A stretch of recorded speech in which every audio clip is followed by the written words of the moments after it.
Charbroiled Night, my favorite.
Charbroiled Night, my favorite.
Charbroiled Night, my favorite.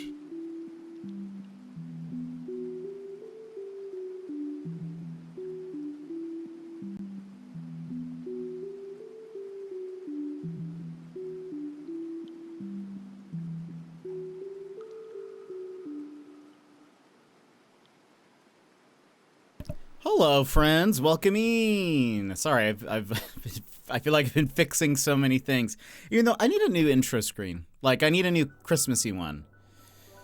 And then, because I was like, oh, I have one. And then I was like, wait, I also need to fix the check-in thing. Like, it was kind of out of position anyway. Your streak reset? What? That doesn't even make sense.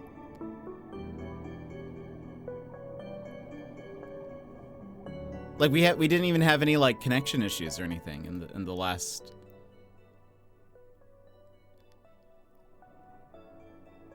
So that one's just explicitly Twitch being like, no. Oh, you had a stream streak? It would be a shame if something happened to it. Because most of the time they've been like, they're like timed when we have some kind of connection issue. And I think we're good to go. Hold on. Boop. Let's go ahead and move over here. Welcome in, everybody. Hope you're having a good day. Apologies to Emmers for having a stream streak reset. But Emmers, you're first. How are you? How was your first day back at work? Are you back for good now? So are you going back tomorrow? Gilmore, welcome in, Gilmore. How are you today? Hope you're having a good one. Sassy, welcome in, Sassy. How's it going? How are things? Yes, you noticed me fixing things, trying to get... I just kept looking at it. I was like, wait, no, I should probably see if I can find that other... oh, gosh, hold on. I pushed a button on here. Hold on. There we go. I was like, I should probably... add that, and then I started changing things. I was like, the chat needs to move, yeah, anyway. Ghost of Christmas IT. But Sassy, thank you so much for the 10 stream streak. And yeah, I guess that's so weird, because usually when we've had stream streaks mess up, it's usually because of some kind of connection thing, like, you know, my stream disconnected, or... you know, had to restart it or whatever, and sometimes it doesn't count if you were lurking, but like you weren't active. But in the past week, we haven't had any issues. So Dre, welcome in. How are you? How's it going? Yeah, I'm doing half days until the 16th, then doing full days. Nice. Okay, that's good that they're giving you like some like a buffer time of doing that. Yeah, thank you also for the check-in. Oh, Darkborn Plus, welcome in. Thank you so much for the follow. You came from Daz's stream. I recognize you from Daz. Welcome in. How are you? But it's nice, Emmers, that they're giving you like a buffer into getting back into the full swing of things. Happy Thursday. Happy Thursday to you. Dre, I forget. Yeah, so you must be in the States, right? And Darkborn, where are you? Abouts. But Dre, if you would like a fist bump, everyone else, thank you so much for being here so early. I hope you're having a wonderful day. If you would like a fist bump, please go ahead and punch your screen on the count of 3. 1, 2, 3, wha-bam. Are you an Aussie, Darkborn, or whereabouts in the world are you? We have a good mix of people from everywhere. We get like, I start sometimes early enough where we get like UK people, and I live in Alaska, so I'm kind of like in the middle somewhere, and then we have a bunch of Aussies that usually show up, you know, later in the chat, so it's wonderful. But we do love an Aussie here. Love some Aussies. I swear today must be a full moon because the kids were extra cray-cray. What were they doing, Sassy? Also, Gilmore, how is work stuff? How's like your manager and things? No, I'm from Florida, but I have a lot of Aussie exposure from years. Perfect. No, we kind of the same. I just through Twitch have met so many wonderful Aussie people, and so I love them. So you'll usually see me up late because I am a major night owl, but also because I don't know, I love our Aussie our Aussie mates, and so I love being in their streams. So you'll usually see me around. But that's awesome. So we are then on opposite sides of the U.S. then, because if you're Florida, you're southeast. I'm way northwest. And you're in the States too. You're in Los Angeles. Okay, nice. Yeah, right now we have the American crew. So lots of sayings have stuck. Like, no worries, yeah. I feel like I've always said, I've said no worries for a while, but it feels different when when I say it to an Aussie, though. Or when they say it to me.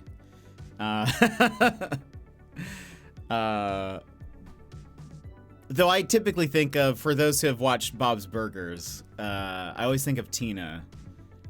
Someone, actually, I think it's a Kiwi, says no worries to her. And she goes, no worries. Like, no comma worries. And it just, I don't know, it cracks me up. Not listening, talking nonstop, running around, talking back. No, that is awful. Did you have to, like, detention some kids? Do you guys have detention for that age? I actually don't even know. What do they do? The manager stuff is so-so. She's ignoring anything happened. I feel like I'm looking more for other jobs more often with holidays. I don't think I'll find anything until the New Year fair. Maybe it's time for a new job. I hope if you find one, I hope it's like a good environment. Hope you know, stick it out for a good environment. I bet. Good luck on the gold to Oz. Thank you so much. We've been raising it for I think since last December, and we've made, you know, some good progress over 2024. Yeah, we'll see. I know you've probably heard this from Daz, but my birthday stream will be on the 3rd of January. So we're gonna see. I'm gonna have some incentives. Some of which will be good, some of which might be bad. I don't know. One of those is karaoke. I'm not that good at singing, so that might actually be a detractor. Maybe that doesn't help my goal. People just are like, no, actually, we don't want you to sing. But I am putting up there. This is though like a if we get past. There are going to be incentives up to the 4,500. But if we get past the 4,500, there will be a goal for me shaving my beard, which I know nobody on stream has seen me without a beard in the 4 years that I've been streaming. I think I will do also one again, and I think that it will be amazing. I think if we even reach our goal. I don't expect us to go over it for sure, but I will put another extra goal that I'll cut my hair. I won't shave my head, but I will at least cut my hair pretty short if we reach a certain goal. So I could look like an entirely different person in 2025. New year, new me. We should. They follow 3 strikes, you're out type policy. So there have to be 3 write-ups before they get detention. Interesting. OMG, no, not the beard. I would also feel that way, but I'm willing to do that for money. If I can go hug my Aussie mates, I'll do it, you know? I'll do it. Dude, I'll shave my head. No, I won't shave my head. I'll shave my beard, though. So we'll see. Also, I was actually thinking about the logistics of that today, because I was like, I'm probably going to have to get, like... I wouldn't be able to bring my camera to the bathroom, so, like, I would have to... just get, I don't know, like, I'd have to bring probably some trash bags over and shave it here. I would have to, like, cover my desk so that it doesn't, like, because I have, like, I have, like, this felt pad, like, desk pad, sort of. You don't want to get, like, just beard shavings in here. It would never get out. So I would need to have some kind of cover. There'd be a lot of, like, setup and stuff. So anyway. I mean, I guess I could. I was thinking I would do it, like, live on stream, like, right then. So, you know. We'll see. But let's hope, I mean... I was gonna say, let's hope that doesn't happen, but also I'm like, but I do want to go to Australia, so... So maybe we do hope that happens? I don't know. I feel like I'll shave my beard and my viewership just drops. Exponentially. Just nobody comes back after the next day. I'll have to get like a snap filter that just adds a beard onto me. We should escalate it more quickly, like first write-up equals lunch detention, second write-up after school detention. That probably would be good. There's more consequence that way. So you don't get it completely shaved off, but you can just go short. I mean, I guess it's true. I could do that. I'll still be stopping in here and there. Thank you, Dre. I appreciate that. So glad that you've come around from YV's stream. We love YV. YV was playing Astrobot last night. It was very fun. Such an adorable game. And again, also very fun to watch somebody who is such a big PlayStation fan, like, just really appreciate all of the little, you know, references and ins and outs of you know, the game. It's just very fun. Just such a cute game. If you guys have not played Astrobot, I would recommend it. I have actually technically not played it, but I'll probably pick it up eventually. I don't know if I'll stream it. Saw he was on last night, but I was so tired. I'm sure, you know, I know he would say, you know, get your rest. Though I would say, I'm just kidding. I would say be dedicated. I'm just joking. Sleep is more important. I get to say that just because, I don't know. I'm one of his mods, so I get to, I don't know. I get to be the bad cop. I'm the same way now. It's great. It's funny. Sleep in the stream. No, it was a good one. It was definitely a good one. We've said we're gonna do because I know you're newer to the stream. We're gonna do a power wash simulator stream at some point. We've done a few of those before, which it's him and I just yapping away while we clean some stuff, and it's always very, very fun. It's such a good time. It's usually us talking about like differences in like I don't know, US stuff and Oz stuff, and then just going into random stories. It's very fun. Very, very fun. Also, side note, today, I should mention this now, we are playing a game called Mythwrecked, Ambrosia Island. I was given a code for the game. We will get into the game still in a little bit. For the new peeps, it takes like usually 45 minutes to an hour before we get into the game. Most of the time. Sometimes we start early, but very excited about this game. Been looking forward to it literally since like 2023. I think they were going to release in December, but then of 2023, and then it got delayed, and here we are. And it's very fun, or I'm looking forward to it anyways. We did play a demo a while back, and I enjoyed that. But it's made by the same people who made Roki. If you guys are familiar, it's like a point and click story game, adventure game. We played that, I think, my first year of streaming. And anyway, this will be super chill. It's like a friend 'em up. It's a bunch of oh.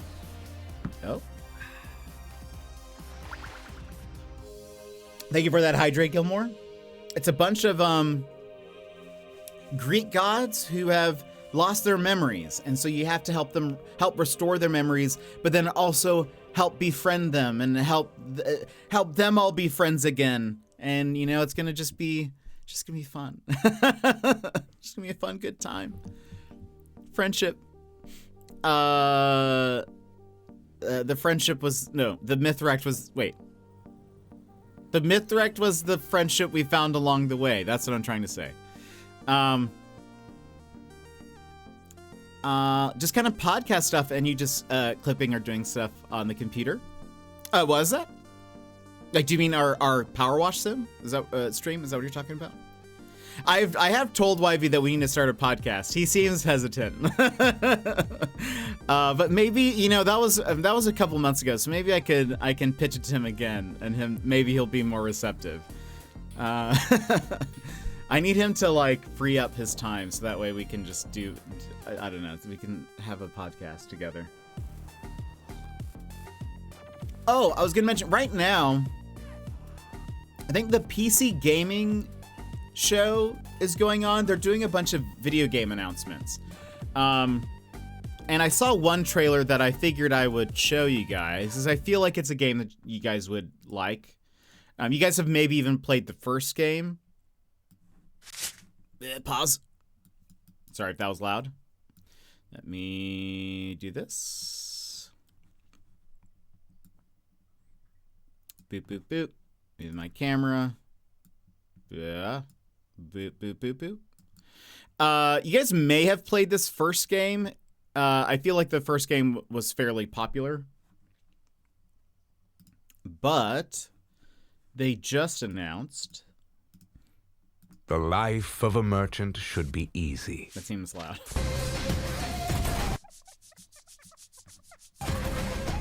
You guys recognize this? Yours is not. And yet, you want more. Look familiar to anybody? These graphics, You kind of. seek wealth. At least the color scheme is the same. The graphics are technically not. A golden future for your friends. Does your ambition meet no end? Tell me, little merchant, how much can you take? Moonlighter, did you play the first one? I feel like a lot of people have played it. It's pretty old, at least the first one. I don't actually remember when did Moonlighter come out? Moonlighter 2016. Yeah, it's a pretty old game. But they just announced today the sequel. I'm curious. I'll keep an eye on it. It's a pretty fun game for those who have never played it. Hold on, let me switch. Let's listen to Zelda and jazz. How about? Today feels like a Zelda and jazz type of day. Don't recall. It looks like something I played on the DS. Oh, interesting. The first game was like pixel art, so it was more 2D. And then this one is, it looks like they've gone for more of a 3D style, but it feels similar. Like the cell shading and stuff is kind of, like the cell shaded graphics seem close enough to what they were doing before. But the basic premise is that you both run a shop and you go into dungeons to get stuff to then sell in the shop. So in the daytime, it's like a store sim. So you have to like place things for sale. You will have to price those items, and then you also have to watch out for like thieves coming in and like stealing your stuff. So you have to like, it's a lot of management stuff. I think you can even like get somebody to work for you. The first Moonlighter, if that sounds interesting, you might like playing the first one. But then at night, you go into these different dungeons. Too much to bear, welcome in, how are you? At night, you go into different dungeons that have like different themes and different enemies, and you go in and collect items, and then you have to like return. Like once your backpack and stuff is full, you either need to like leave then or try to get to the boss of each dungeon. That kind of thing. But it's pretty fun. I will say, I played Moonlighter like soon after it released, and I really enjoyed it. At some point, they made like some balance changes to it, like right after I finished the game, that I didn't end up liking. Like they made it a little bit harder or like more difficult to make money or something. And I think they even released a DLC, and I never played it because I was like, I don't like this change. I liked how easy it was to make money the first time around, so I never got back to it. So I'm like, part of me is actually a little hesitant about Moonlighter 2, because I'm like, I wonder if I'm gonna have as much fun as I did the first time around. But anyway, we'll see. But too much to bear, how are you today? How's it going? I thought it looked familiar. I started the first one and never went back to it. Did you just not like it, or did you get distracted with something else? It's like 80% off on the Nintendo Switch right now. $4? Sure, but yeah. It's pretty fun. And you get like different, like not fighting styles. They have different weapons in the game. I think I used a bow and like maybe a sword and shield or something, but there's like a sword and shield, a spear, some daggers. Maybe I went daggers because I typically like those, but I feel like maybe I thought the range was too short or something. Like maybe it wasn't fast enough for the lack of range. But and then you can like make, I think you can have like bombs and stuff. I forget, but it was pretty fun. Got distracted, pretty sure. Yeah, I feel like a lot of people enjoyed Moonlighter, so it's probably like a fairly. I mean, the fact that they're making a sequel after all these years probably says something. By the way, for those who weren't around the past few streams, Chicken Police, we finished it yesterday. The ending was wild, and so either you should play it yourself or watch the VODs. They are on Twitch and on our YouTube. Go check it out.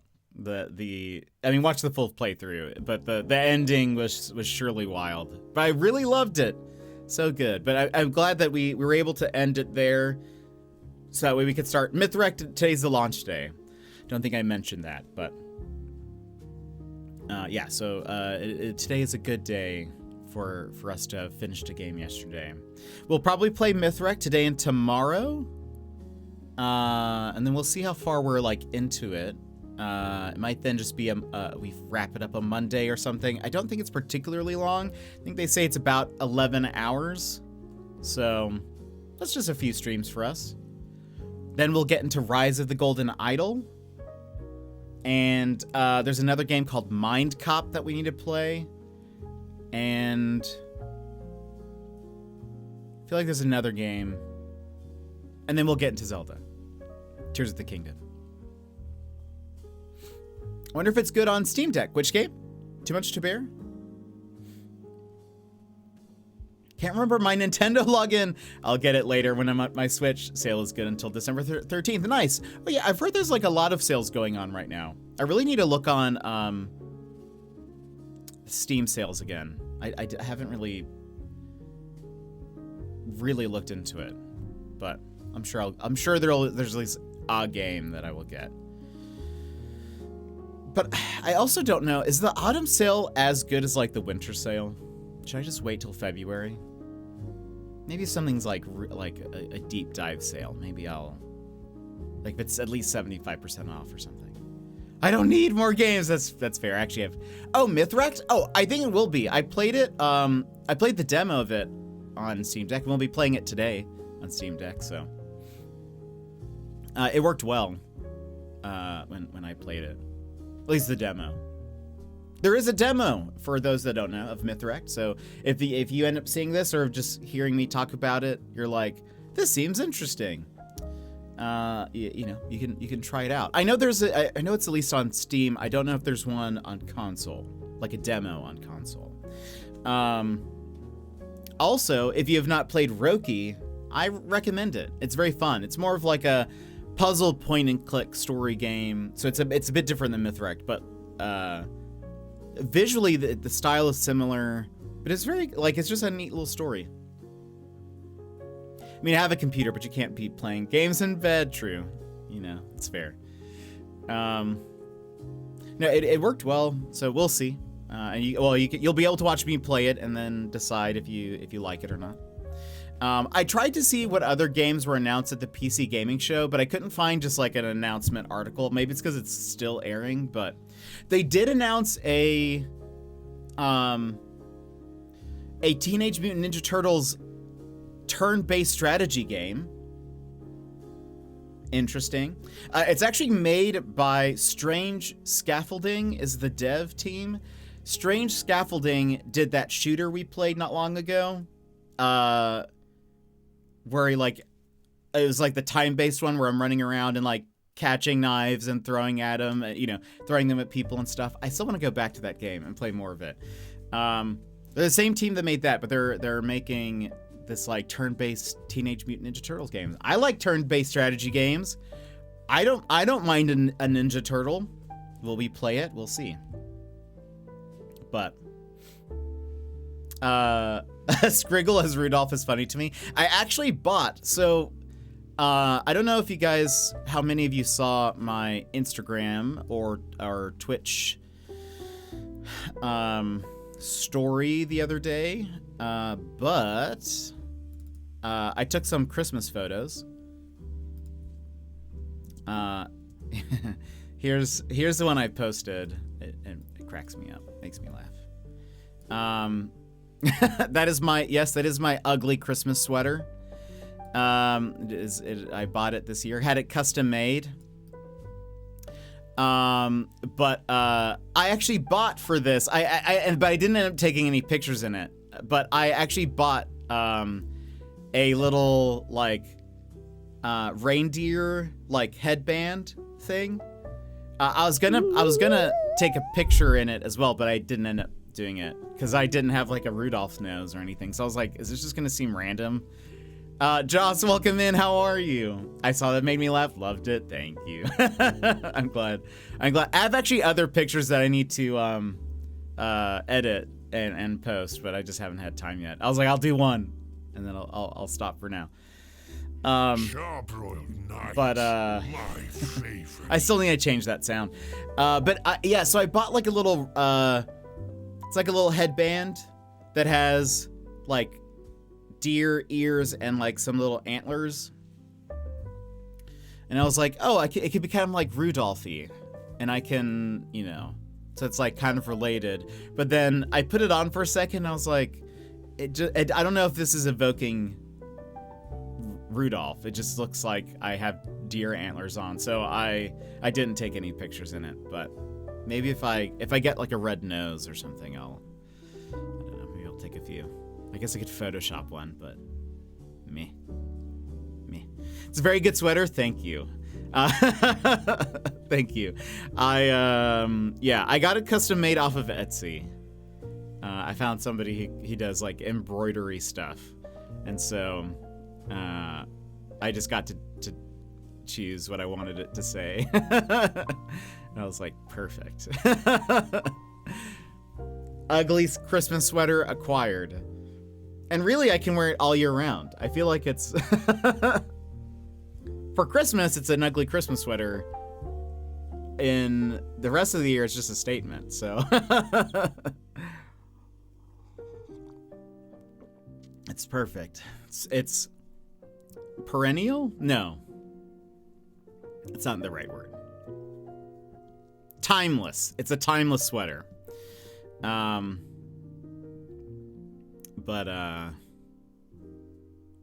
Isn't it? I think perennial means that, like, it comes back every year. I think. Not that it's, like, always around, right?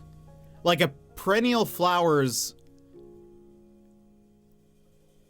They might bloom in, like, spring or something, and then, like, kind of go away a little bit in the wintertime, but they'll, like, grow back. Like, they'll, right? Something like that? I don't think that means, like, they're... I do not have a green thumb. I cannot keep a plant alive. So, you know. Don't ask me. I just have fake plants. I know it looked like I was looking at the bonsai back there, but no, I have like a little fake plant up here.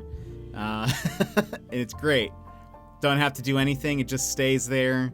Looks great all year round. Could be both. I was second guessing myself and looked it up. Oh, maybe. I know I just trip over words all the time, so I feel like, I don't know. I could be wrong. How have you been, Joss? How's work been? Have you been playing anything fun? I think I saw you were playing No Man's Sky.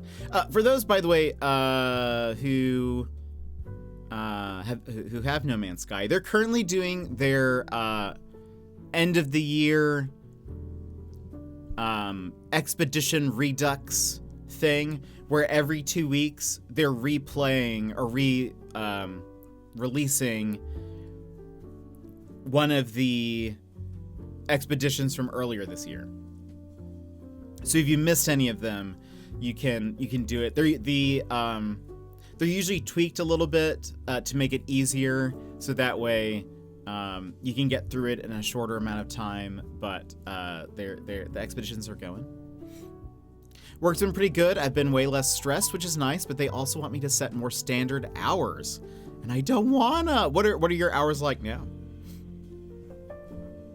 So let me get rid of this. What was this? Oh, just some screenshot. Cool. Bye-bye. What is this? Oh. Yep. Forgot about that. And what is this? Ah, no, we'll keep the Moose's Tooth Pizza around. I need to go through my OBS and clear some things out. Guess what I have access to?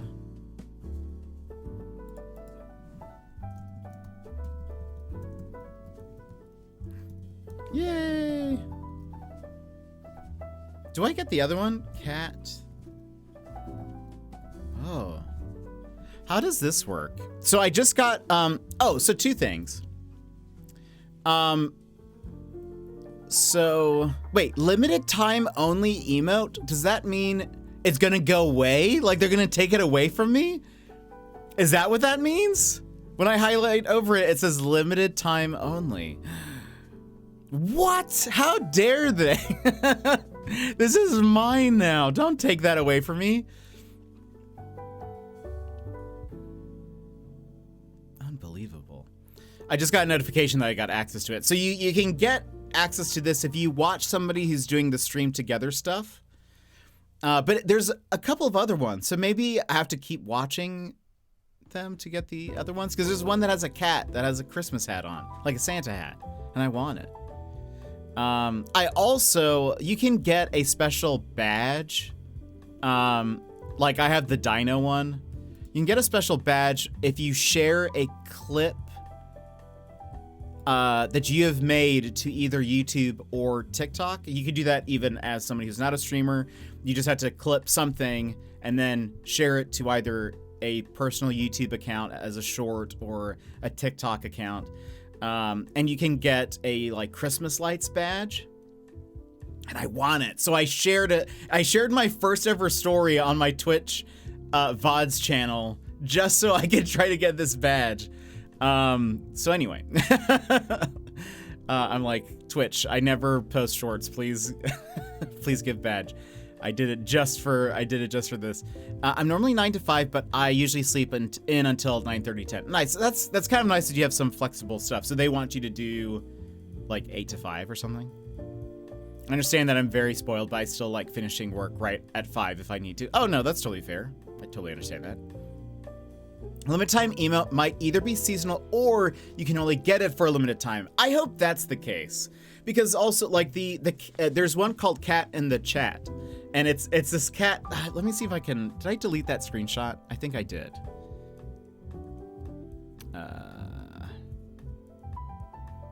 Did I? Yeah, I think I did. Hold on. Holiday Hoopla. There you are. Yeah. Pause.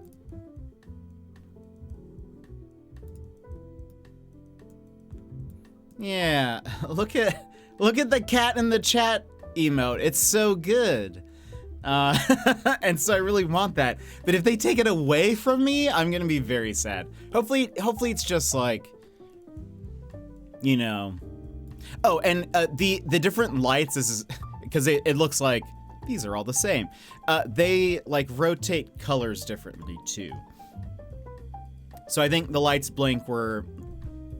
Yeah, they all blink together, it looks like.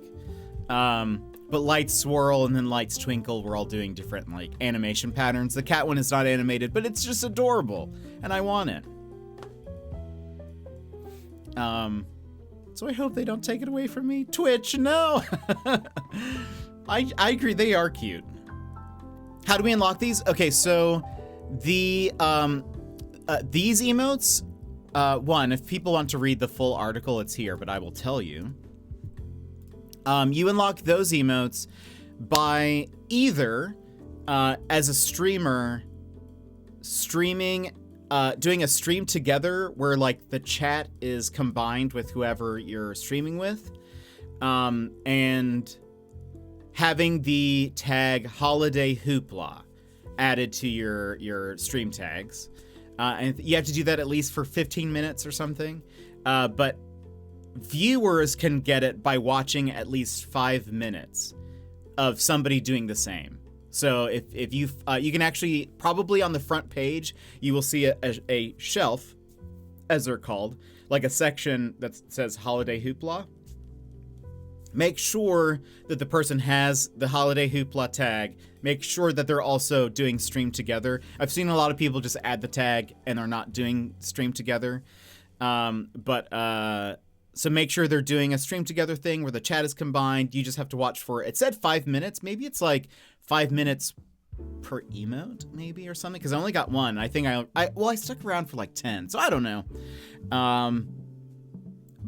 So that's how you get those emotes. But then there is a like Christmas lights badge that you can get put by your username, and you get that by sharing a clip that you have made to either a YouTube account or a TikTok account. I think that's the main stuff, if I recall. Yes, I think those are the main two things. Making viewers jump through hoops to get the emotes is the hoopla they speak of. Yeah, no joke. Actually, making you jump through hooplas. They really want to advertise their stream together thing is what I'm pretty sure is happening, because they also just released today, if you do stream together with somebody, so if, let's say, like if YV and I did a stream together and he was also live, our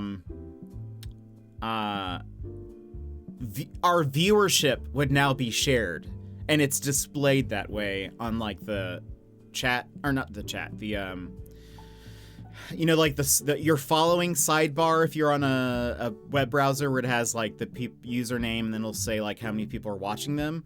It will now show a combined number between the two channels, and they said it does affect discoverability.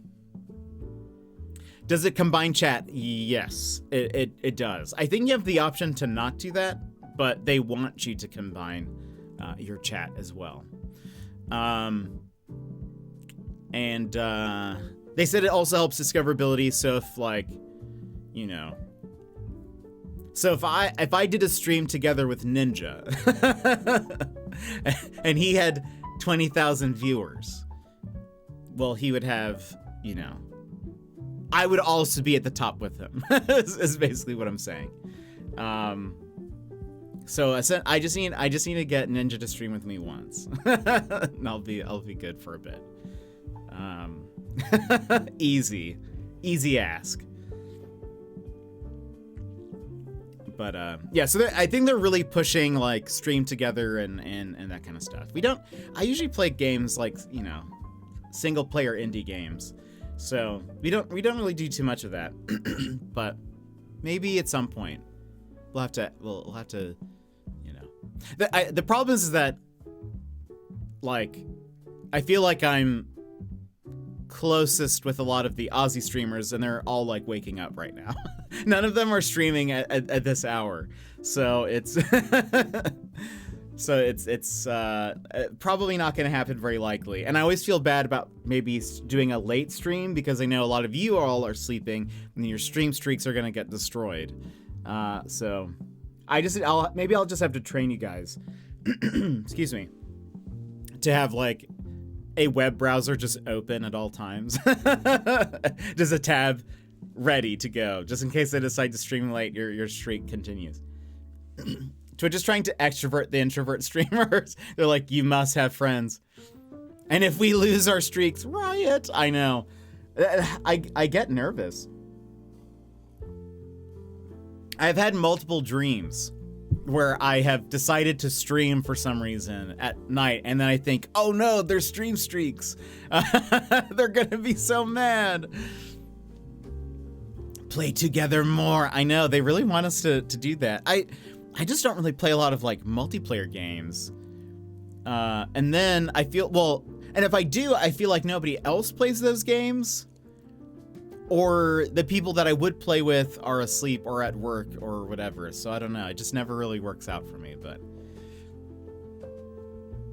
I don't know. I don't know if I'm a stream together person. I mean, if Ninja asked, I'll download Fortnite. I've never played it. Sure. That being said, I have actually never seen a Ninja stream. I just think it's fun talking about him.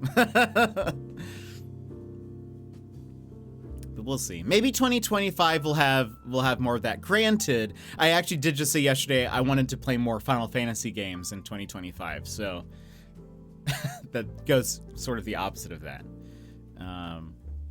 But I think we'll finally play 8, hopefully. That's my favorite one, but we've been trying to play it for a couple of years now on stream. I think I'll try to finally play it. I'm waiting for 9 to be remade because apparently that's happening at some point.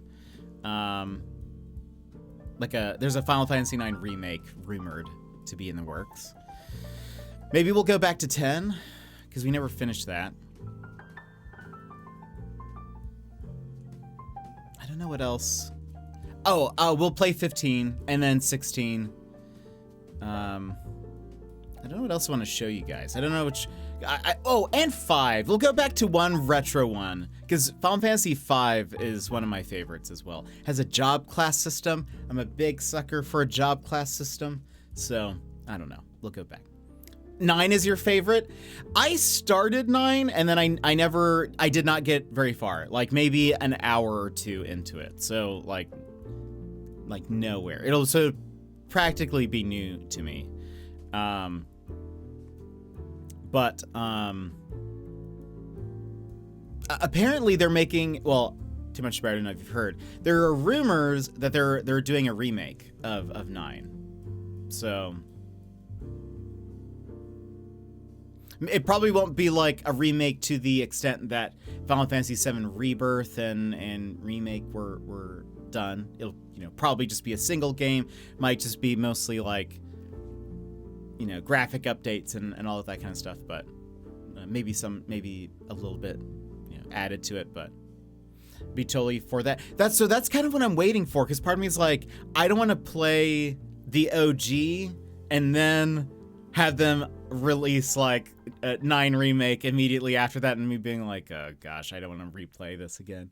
So now, if we play Final Fantasy VIII, and let's say we beat Final Fantasy VIII, and the next day, Square shadow drops a Final Fantasy VIII remake, we're gonna play it.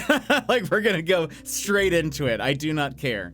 That would happen. I would probably cry the entire time we were playing it. Yes, which is my favorite? 8 is my favorite. So good. I absolutely love it.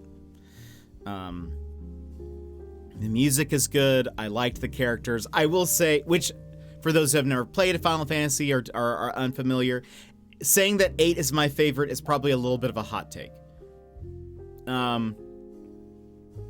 There is a dedicated, group of fans of 8, but I feel like most people who play Final Fantasy do not like 8. For a few reasons.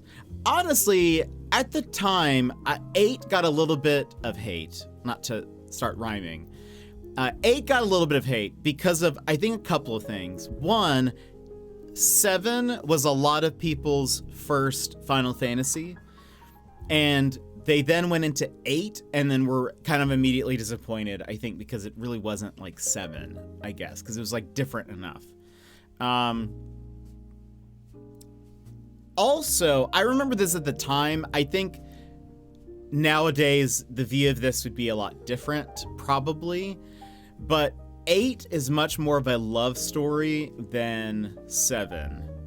And even though, like, 7 has a little bit of that, 8 is, like, just very heavily a love story. And at the time, I remember I had a lot of friends who played Final Fantasy VII and then started playing 8. And they did, like, one of the things they did not like about it was the fact that it was, like, at all, like a love story. I think they saw it as, like, quote unquote, like, girly or whatever, like, more emotional and whatever. So I think that would probably be seen different nowadays. I loved it, though. I was, like, super invested. I love Squall and Rhinoa and all of that. I have a trend of playing 2 Final Fantasies and then skipping one, and then playing 2 again and skipping one. So 8 was the one I skipped. So you've never played it? Have you ever like watched someone play it or anything? Is this a murder? Why am I hearing yes? You've only attempted to stream it twice during my time in the community. I know, and we've played 0 of it. It was like my birthday streams, and those streams, like I had so many tech issues, we just didn't have a birthday stream. 10 is my favorite, then 4 and 7. 10 is great. We started it, I never finished it on stream, but 10 is great. I could do like 10 and 10-2. I think that'd be fun. I don't know if I ever finished 10-2. I don't think I did. But I actually liked 10-2, despite it being like... There we go. There's that email. Oh, Ponce, welcome in. How are you? Despite it being like... Yuna puts down the staff and gets a gun, which I still just cracks me up. 4, I don't think I played. And 7 is great. I love 5. Thankfully, I know nothing of 8, so if they do a remake, I'm totally down for it. Well, we'll be playing it at some point, but you can avoid the spoilers. I really hope they do a remake of 8. It would benefit from it majorly. I will say, and so I would say the first 2 things, reasons why people didn't like 8 are, I don't think, as valid of reasons. I mean, sure, if you don't like a romance story, that's fine. But like, I feel like at the time it was more like, ew, romance, kissing, gross. Whereas, again, I think like now it'd probably be more like, yeah, sure, whatever. I will say though, 8 has a mechanic in it that is not very fun, and I don't like it as much. So I think that is totally fair. I think if you're like, I hate the draw mechanic is what it's called. If you're like, I hate the draw mechanic of the game, I'd be totally like, sure, understand. Opon, they either need to fix it or get rid of it or whatever. I'm totally down with that. They have something called the junction system, which I think is good, and I would like them to keep that probably. Which is where you can assign different magics to different stats of yours.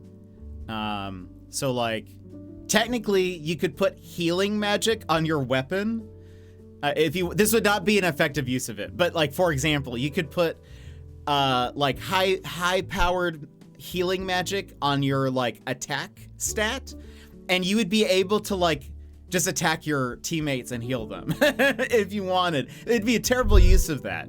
You could put that in your like health. You would probably want to put your healing magic in your health pool stat, and it would increase your health by a lot. The downside, and this is the only thing about the junction system and the draw system that I don't like, is it encourages you never to use magic. Daz, welcome in. How are you? How's it going? Thank you for playing the video on your stream yesterday. It was very fun to see you share that. Because so for the way it works, for this, I know this is not gonna make sense to anybody who hasn't played 8 and all of that, but I'm now on a tangent. So like I was saying, you can attach magic to different stats of yours, but in 8, instead of like in 7, you have mana, right? So every time you use a spell, it uses your mana, but you can use that spell as many times as you want, as long as you have the mana for it. 8 is different. 8, magic is like an item, and so like you have to draw magic from enemies or from like draw points is what they're called. So you might find that an enemy has fire spells. You would then be able to draw that fire spell out of them, and you might get like 5 uses of it. No tangents allowed. No, but I'm all tangent. I'm basically just tangents. So you could then like draw fire magic out of an enemy, and it might say you get 5 fire spells. So then let's say you decide to junction that fire spell to your weapon, meaning like if you just do regular like a weapon attack, it's also going to do a little bit of fire damage too. But because you hold the magic as an item, and you can only hold like 99? Or is it 999? I think it's 99. I think you can only hold so many items, like you can only hold so many of a magic type. Let's say you junction all 99 fires to your weapon, and you would be doing a ton of fire damage now with it. If you ever used a fire spell, like that number's dropping from 99 all the way down to, back to 0. So that means every time you use a fire spell, your weapon is getting weaker. Or like if you junctioned healing magic to your HP, so it made your HP higher, now every time you use one of those like healing spells, your HP is getting lower. Like your match XP is getting lower because you're using that spell, and now you have less in that like stat slot. So it's like a weird mechanic where like it doesn't encourage you to use magic as much, because if you want to junction it to a stat, you want to keep that number up higher. So like that's sort of weird. That feels like a weird mechanic. I think they need to tweak it. I would say get rid of the draw system, and then you just have like, different, like the different levels of magic. Like there's fire, Firaga, like do that, and maybe it has just like a stat boost number or something. But so magic bag fighting good. Well, it's just a weird punishment, I guess, because it's done like just start 16 this week. No. We'll get to it. Next year, we'll play a lot of Final Fantasy. Just remake it and use the learnings from 10. Honestly, if they, like, totally, I don't know. I'd be totally down for a remake system. They remastered 8, so I doubt there will be a remake. But I don't know. The 8 remaster is considered to be terrible. Because all they did was up the character models. The backgrounds look exactly the same. So a lot. I think it is generally considered to be a fairly poor remaster. There is actually, so if we play 8 on stream, there is somebody who has been redoing all of the backgrounds of 8 and like upscaling them and editing them so they look a lot better and clearer. I think it's called like Angel Wing or something like that is the name of the mod. I plan to get it to install that mod when we play it. So that way, because we'll be playing the remastered version, but I want it to look as best as it can. I will say what they also changed the way Squall looks from the original. I mean, like, drastically so. And I don't like it. I think he looks better in the OG version than in the remaster. So I think they could remake it. It's honestly one of the Final Fantasies that would benefit the most from a remake, I think.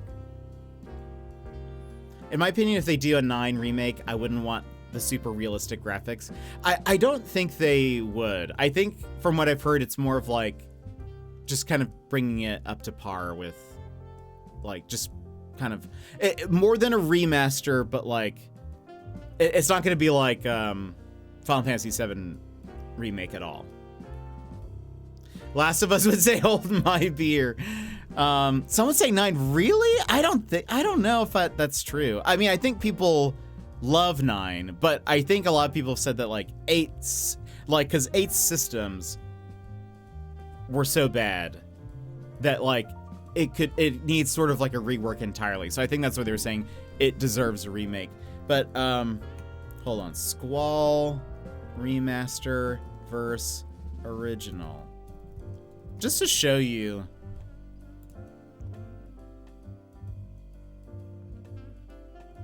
So like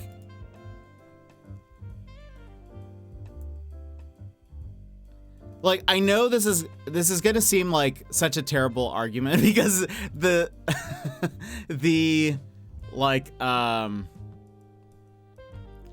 old model for Squall is pretty rough, but they like changed his look. Like they even like changed his hair a little bit too, And that seems like something small, but I feel like he just looks so different.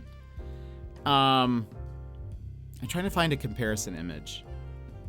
Charbroiled Knight. Tap my Vulcan favorite. Min, how are you?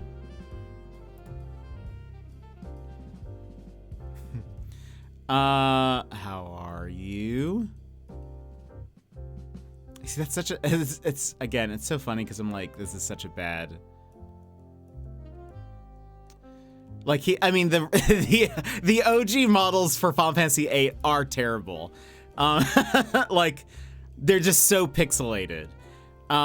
So again, I think my argument is going to, it's not going to land because you guys are all going to say the old model looks terrible, but he doesn't look the same.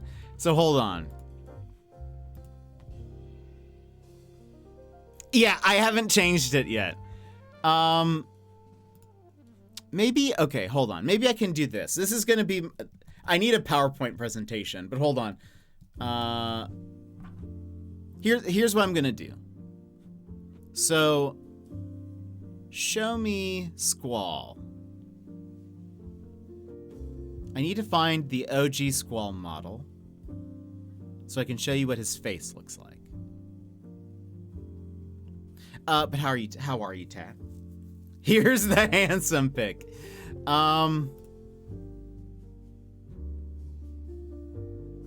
Okay. I wish I had a better, like, look at his face. So, let's see how big this image is. It might not be great.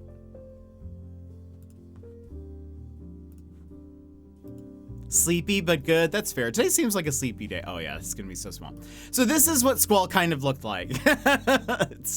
You can kind of see his face. Ah, it's such a no. We need a better picture. We need a better. You can kind of see him a little bit better here, sort of. Just squint your eyes, everybody. Wait, where did it go? There we go. Okay, yeah, you see it's a little bit more clear. You can kind of see, he has like, you can kind of see his hair a bit better here. You know, he kind of has like a longer face a little bit. This is just getting, my stream is looking terrible. Now, I should also show you what he looks like in the videos. So like, that's what he looks like when you're in like a battle or when you are in like a in the overworld or running around a town. That is what the model looks like. This is what he looks like in cutscenes. You can see it's a fairly good representation of the same model. Like, kind of a longer face. He's got the hair. He's got the hair. You know the hair. Here's another version of the, like, I'm just covering the screen. So like he also, like, you can see what he looks like. You see what he looks like? That's Rhino, by the way. Charbroiled Knight. My favorite. He does look very pale, and I think there's like a light on him, right? He doesn't always look like that. he looks a little bit healthier there. How's it going here? Things are going pretty good. I'm just on a little tangent right now. Honestly, if they made him look like how he looks in Kingdom Hearts, I'd be super happy. He doesn't look terrible in Kingdom Hearts. Today I learned that Squall and Leon are the same. Yes, they are the same. His last name is, well, it's Lionheart, is it? Or is it Leonheart? A tangent in this economy? I know. I'm like having to... I have so many images on here. It's Leonheart. Okay, yeah. So yeah, they are the same. I've actually only played a little bit of Kingdom Hearts, so I don't remember why they changed it, but I remember the entire time being like, when I saw that he was in it, I was like, that's Squall. What are you doing? All right, so that's what he looks like. Now,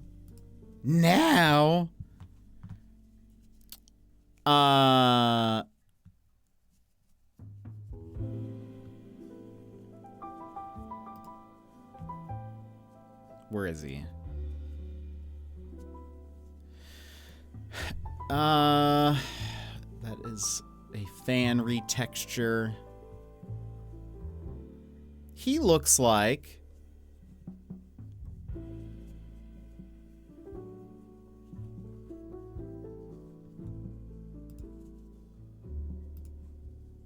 He looks like... Hold on. There's going to be several different versions of him here. I will crop the one that's correct. Oh, he looks like that now. Hold on. Let me...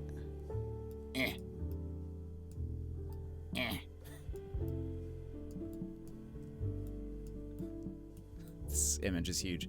I guess I could make the image smaller and then crop it and then do this. Hold on.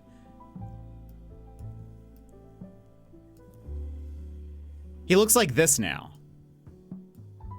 when in the remaster. And I'm like, that's not the same person. Who does this angry child belong to? It's not the same person. He looks so different. His hair is different. His face shape is very different too. It's just a phase. They actually changed his model quite a bit. I don't think they changed the way he looks in the cutscenes, so it's like a little bit different. I only know him from Kingdom Hearts art. No, you're totally fine. Is this Spider-Man 3? It's so yeah. I was very disappointed in like the change, and so and actually a lot of the Final Fantasy VIII fans, the dozens of us, it's pretty universal that nobody likes his remaster look. A lot of the other characters look fine in the remaster, like Rhinoa looks okay. The three of us are so upset about this. No, there is a Final Fantasy VIII subreddit that I'm a part of, and it is, yeah, we're not alone. There are some people who have like tried to shown what they would do, like how they would tweak the model if they were trying to make it look more like the OG. Yeah, here's another comparison. This is actually no, this is from the Final Fantasy subreddit, not the Final Fantasy VIII one. Hold on. There is a thread called "Problem with the New Squall," and like here's another comparison. The one on the right is like their render image that they use from some of the cutscenes, and then the left is how he looks like in game. And yeah, I'm not a fan. Not a fan of what they did here. Yeah, he looks like he belongs in Kingdom Hearts. Yeah, it's just such a different, it's just such a departure from the way he looked. And so, anyway, I guess I can get rid of all of these squalls so you can actually see my face on the screen. Not that I have just been talking about Final Fantasy VIII for the last, 25 minutes or something. If you guys can't tell, 8 is my favorite. I'm very passionate about it. A squall of squalls. A wall of squall. There we go, yeah. The squall wall.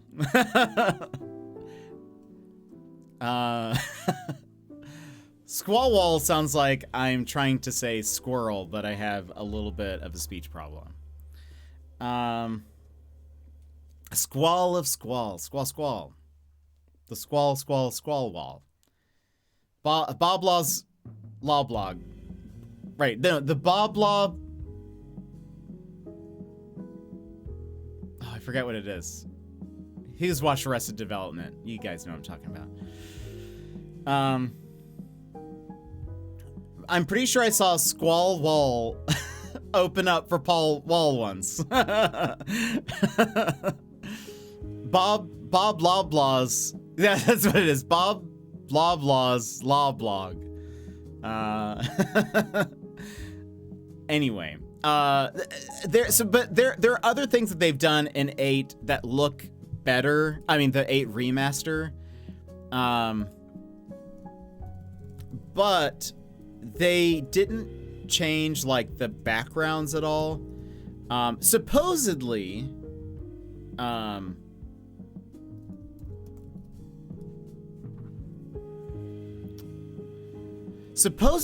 they actually lost the code to 8 originally. And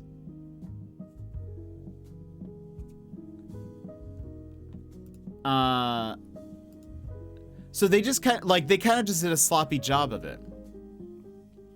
The people at the I forget who it was that they interviewed at from Square, but they said, like, you know, back in the day, they like game preservation, like for the game dev files and stuff, wasn't as like big of a thing as it is now, because they said, you know, you would release a game and you're done. Like there was no expectation that you would then be remastering it or selling it on the next console again or whatever. So like they had 8 probably backed up on some hard drive, but they didn't, like, nobody knew where it was for the longest time. And so I think they had to, like, I guess they lost a bunch of files for 8. And so that's why it took them forever to even come up with a remaster. But I guess they, like, didn't, like, you know, yeah, they just didn't do anything. For the record, oh, okay. Here's an example to show you what the remaster looks like. Right? Is this? Yes. Okay. For example, this is a screenshot from the remaster. You will notice 2 of the characters are super sharp. Those are the remade characters. Those are from the remaster. The guy in the middle is the headmaster, who is not a playable character. So they did not spend time, like, really doing anything to his model. And the background, you can tell, is like is not great. Like, you can tell it's pretty bad. There is a mod called Lunatic Pandora, which is a reference to something in Final Fantasy VIII, and they have been upping all of the models, and so this is basically the same scene, just from a different point in time. They've, like, remade Sid, who's the headmaster in the middle, and they've, like, you know, tried to get everything much better. It's not perfect. I think they're using a lot of, like, AI upscales and then, like, correcting it, like going in and trying to make it, you know, look how it's supposed to look. But yeah, you can even see in the difference between the 2 screenshots here, like, just how much difference there is, even just like in a, you know, just comparing it from far away. They did that on Silent Hill. Really? Did they lose, like, the code? Sorry, what? In Kingdom Hearts 1, Squall was voiced by David Boreanaz, and he is, which is wild. Granted, in 8, the original, there's no voices, which is sad. I thought it'd be funny to, like, I mean, this would be, it'd be too much. I know there are mods where people have voiced 8. I think it'd be funny to get people we know to record lines, but, like, that would not be possible to do. Not be possible to do. The amount of work behind that would be great. I'd get YB to voice Squall, because an Australian Squall would just be incredible. Now we have it on a file in some special server. That's smart. I mean, it makes sense now why you would, like, back things up, but yeah, Buffy's Angel. He was Leon's voice in Kingdom Hearts. So fancy, yeah. It's like I just got new glasses. Yeah, for sure. It's like night and day difference. It's also, again, I feel like it's weird that they left the models like this, so Squall is on the right. Quistis is how I said her name. Keistis is how some people say her name. She is a professor. She's on the left. She's another playable character. You can tell they're playable characters. It's almost like, do you guys remember in Scooby-Doo, you would, like, they'd be running or they'd be in a room and you could tell if something was going to move or was like a trap door or was something, because it's like it looked different than everything else, like it was colored differently or it had like a little bit of a border. Like you could kind of tell that thing is going to move or this door is going to open because it looks different than everything else. That's kind of what we have here. It's like, you know, these are the main characters because they actually have, like, sharp lines. Everything else is, like, just smudged. It's like a blurry dream of some kind. That's why they remastered 1, 2, 3. It was a hot mess. Interesting. QT. Yes, that used to annoy me. Oh yeah, yeah. It's kind of fun. Like I remember feeling so smart at the time, but now I'm like, oh wait, it's just because it looks so different.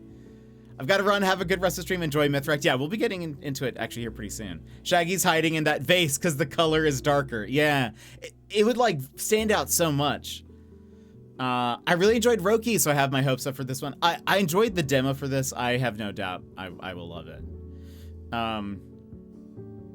But yeah, so that's sort of like, anyway, so all in all, again, we've been now talking about this for 30-ish minutes. Again, have not streamed 8 yet, and so most of you have no idea what I'm talking about or why I'm so like passionate about this game. But that's why a lot of people are like 8 deserves a full remake, like because the remaster was so poor, like it's barely like they barely did anything. Like I think some of the backgrounds have been like upped a little bit, but not all of them. They only really touched on characters that are playable, or have like are like super major characters. Everyone else looks really bad, and yeah. So I don't know. I am on team give 8 a remake. Well, they remade 7. Who's to say they won't do 8? I really hope they do. Again, the only thing that has as a detractor is that 8 is not super popular in the grand scheme of Final Fantasy games. But again, I think that shows that there's so much that they could do to then improve it, because like you know, not a lot of people have great attachments to the mechanics of 8. They have like a decent, good story. There's some things they could flesh out and change a little bit. I won't go into that for those who haven't played it, and when I stream it that way, some of it can be a surprise and all of that. But there's like some things that they could change and flesh out and adjust, but it would be so good. So good. It was also the first Final Fantasy that they went from like chibi characters to like they're just, you know, full size all the time. So it is sort of a leap in the technology. I remember seeing the commercials for 8 at the time and being like having my mind blown, because I guess they're called FMVs, right? Full motion video. Basically the CGI scenes were so good, my little mind could not comprehend. I was like, oh my goodness, these look so good. Just needs a combat from 16. I've heard the combat is really fun in 16. I'd be down for even like 7's combat or something, like seeing it go action from turn-based, I think would be good. But anyway, we can stop talking about 8 and we can play ads, we can do all of that, and then hop into Mythwrecked, because again, I'm very, very excited. So, friends, if you need to stand up, stretch, etc., now's the appropriate time to go do so. We will run ads, then I'll play the Ozvent calendar video. Yeah. So please come back. Don't leave. Please come back. All right, BRP. This is your time, Jetpack Gang. Stand up, move around, grab a snack, hydrate. The stream will resume in just a few minutes.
Ho, ho, ho, and good day, mates. I'm jetpackpaul, your host for this festive trip through the land down under.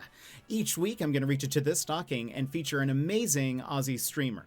But first, mark your calendars because on January 3rd, I'll be hosting the Aussie Birthday Blast-Off Donathon. This isn't just a birthday stream, it is a chance to get the last funds I need for my Australia trip to meet my amazing Aussie mates. So tune in, January 3rd, there'll be fun incentives and games and stuff, so I hope to see you there. But now let's see who we find in the OzVent calendar today, and oh, what do you know? It's Streamin' Daz. Let's give him the old razzle-dazzle. If you love cozy gaming, big laughs, and a dog that's cuter than Santa's reindeer, well, then you're gonna adore Daz's streams. He left the corporate life and traded spreadsheets for pro gaming feats, and now has a Twitch channel that's all about fun, community, and a little bit of chaos. From Satisfactory to Phasma to Final Fantasy, Daz knows how to keep things fun. But of course, we can't go on without mentioning a good boy who'd even make Rudolph jealous. It's Ralph. Whether he's keeping Daz company during epic adventures or just snoozing in the background, Ralphie is the perfect partner in crime. When it comes to Daz's stream, will you find cozy vibes or chaos? Probably both. You might walk in and hear Daz's wonderful laugh, or just watch him get jump scared by a sound alert, or literally anything. Or you might even catch him chugging mayo. Yeah, I don't know how to explain this one. So if you want cozy vibes, an adorable pup, and plenty of laughs, make sure you check out Streamin' Daz. Drop a follow and join one of the most wonderful communities on Twitch. You'll feel right at home. And don't forget, you can help me make my dream trip to Australia reality by joining the Aussie Birthday Blast-Off Donathon on January 3rd. I need your help to make it happen and help me hug my mates, so I hope to see you there, and I can't wait to share the journey with all of you. Merry Christmas, ya legends, and I will see you in the next one. Hello, everybody. Welcome back. I hope you had a good little break. Hannah, welcome in. Changing the category. How are you today? And yes, it's OzVent. Oh, I have to change because I connected hold on.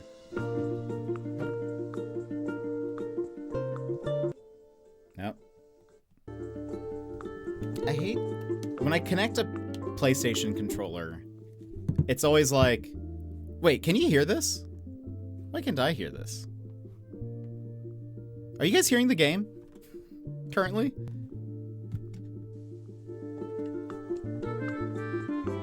I can hear music? Why can't I hear it? It's saying that I should hear it. Like I see it in OBS and it's doing its thing. Hello? OBS? Why you no give me sound?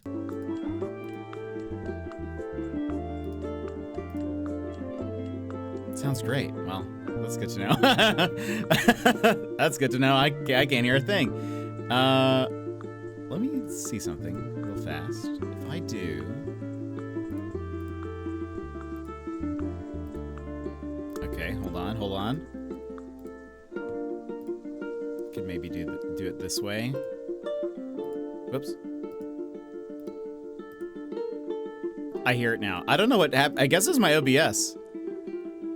I had this exact issue. Did you unmute your ears? Lol. Yeah, so strange. Sometimes I have an issue when I plug in my PS5 controller to the Steam Deck. It's like, oh, I'm going to use the PS5 speaker as your main, speaker. Yeah. Good story. And so then I have to switch things on the Steam Deck side. So I thought that's what was happening. But then I looked over and I saw that it was playing. I could see it moving on the audio mixer. I was like, so I should be hearing it, actually. So it's just something's wrong.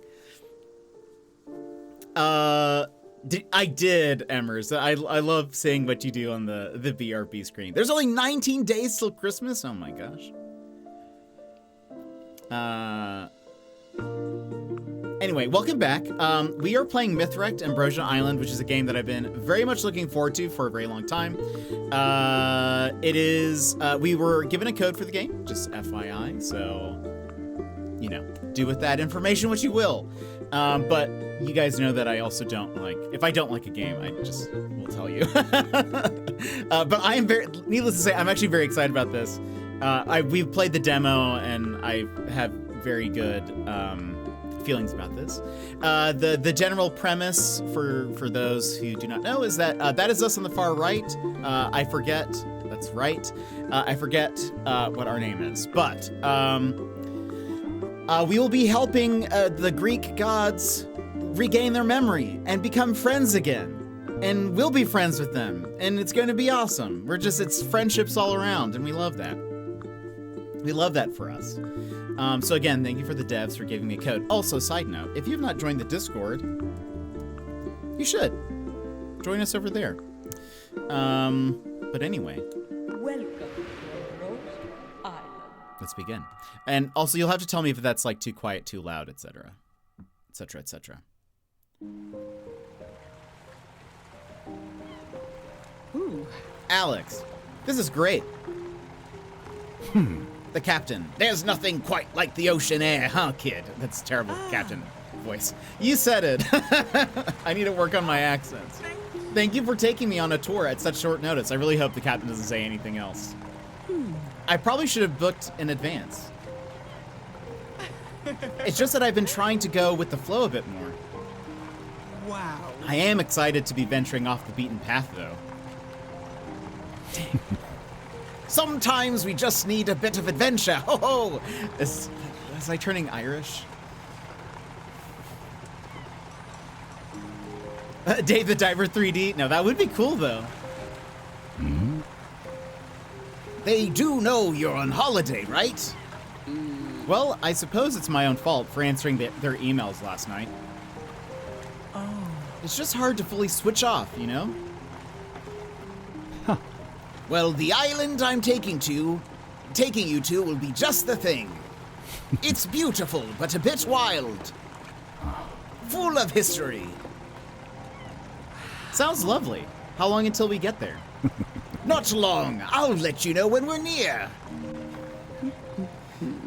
I can hear people clicking on follow. Is that normal? I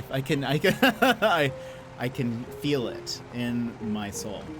Is it normal for a boat to creak this much? Yep, totally normal. Ooh.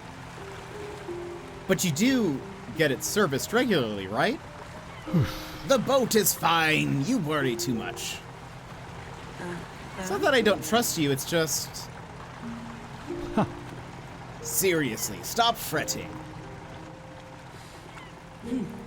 You're right, I'm sorry.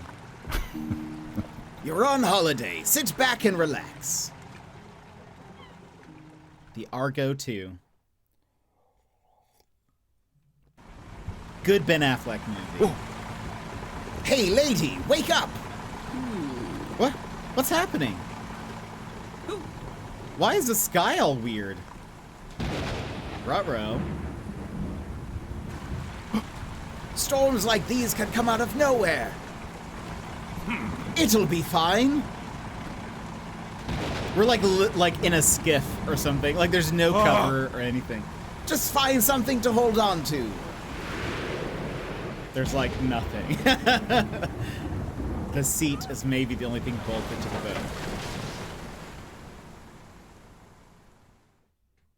There's also I did not see any life vests. This seems like the regulations on this I'm doubting, you know, the credentials of this captain. My head. I've never been in a storm like that before. But I made it to somewhere? Okay. Is this debris from our boat? I wonder if the captain made it to shore. Oh. Maybe he found shelter in that tower over there? I should see if anyone's in. This looks nice. Yeah, I really love the visual style of this. Oh wait, X to sprint. I forget that it's like Xbox controls.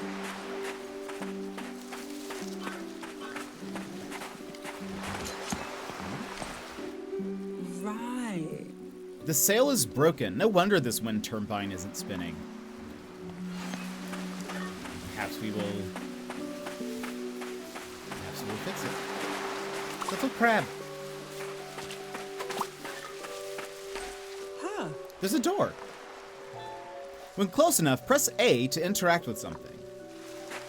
This game, I've heard, is also like non-linear, really. So you can complete things in different in different orders and stuff. I should find shelter first, or someone who can take me home. Shelter would be probably the most important thing. Hello? I need help.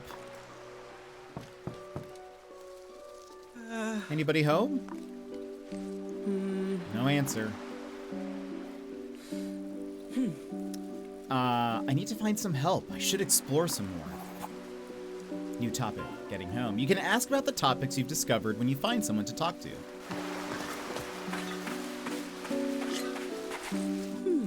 The inscription says this is a statue of Penthesilea, the Amazon Queen. Oh. There's a symbol of an axe on the base.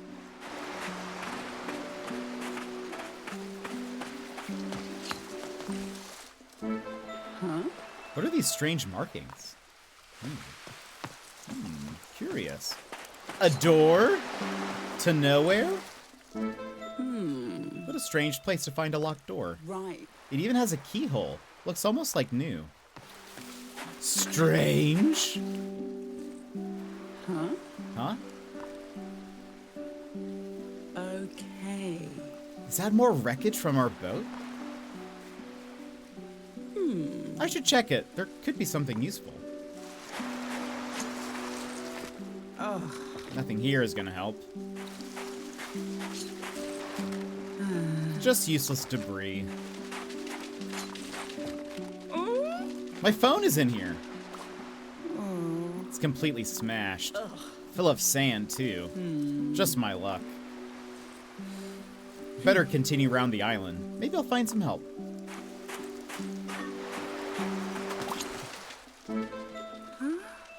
More markings. Looks like a nice spot to relax. No time for that now. I need to find help. If you're ever in this situation, first you should seek some sort of shelter. Danger to, or what's it called? Exposure? What's that? Like, exposure to the elements? That's dangerous. Usually you need to secure water and then shelter, and then you can go and do stuff. In case you're wondering, you pronounce Penthesilea correctly. Okay, very good, thank you. I've never read that word before. That name, but like I've never had to say it out loud. A stone slab with a lightning bolt on it. Intriguing. It's quite intriguing. If I recall, if it's the same as the demo, the first person we meet is, or like, I guess the second person we meet will be quite memorable for you all.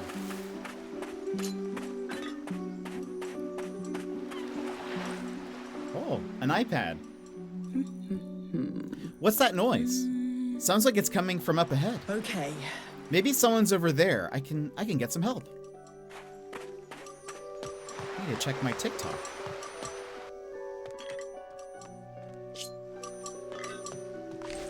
Oh. It's a shame the water isn't running.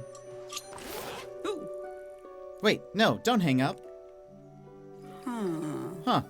This isn't a normal phone. Huh. Please, take it, dear. That's a terrible voice for this statue.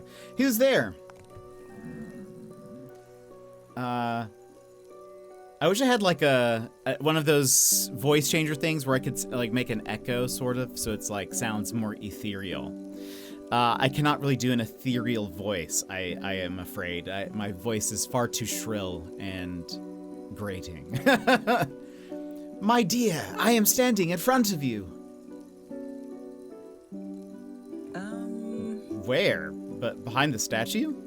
I am the statue. things on this island work a bit differently than you're used to. Okay. Can you help me? Not as such, but the device you've just picked up can. It's called an Ambrosia Dex. It has different features that help with life on this island. Have a look and keep it with you while you're here, Alexandra. Wait, I apologize. You prefer Alex, don't you? How do you know my name? I know everything about this island, so the moment you arrived, I knew who you were. That's why the islanders call me Oracle. So there are other people living here. Maybe they can help me. I need to let people know I've been shipwrecked. Find some dry clothes and I'm talking to a psychic statue. This isn't real, is it? Oh, I am very real. I'm sure there's more to your arrival here than mere accident. But this is a lot to take in, and you've been through so much already. I will answer any questions you may have. Speak to Aura when you need help. Try asking her about the topics you've discovered. Soul Stones, 0 out of 8. Let's ask them about themselves. Why are you called the Oracle? I may be a statue, but I know things.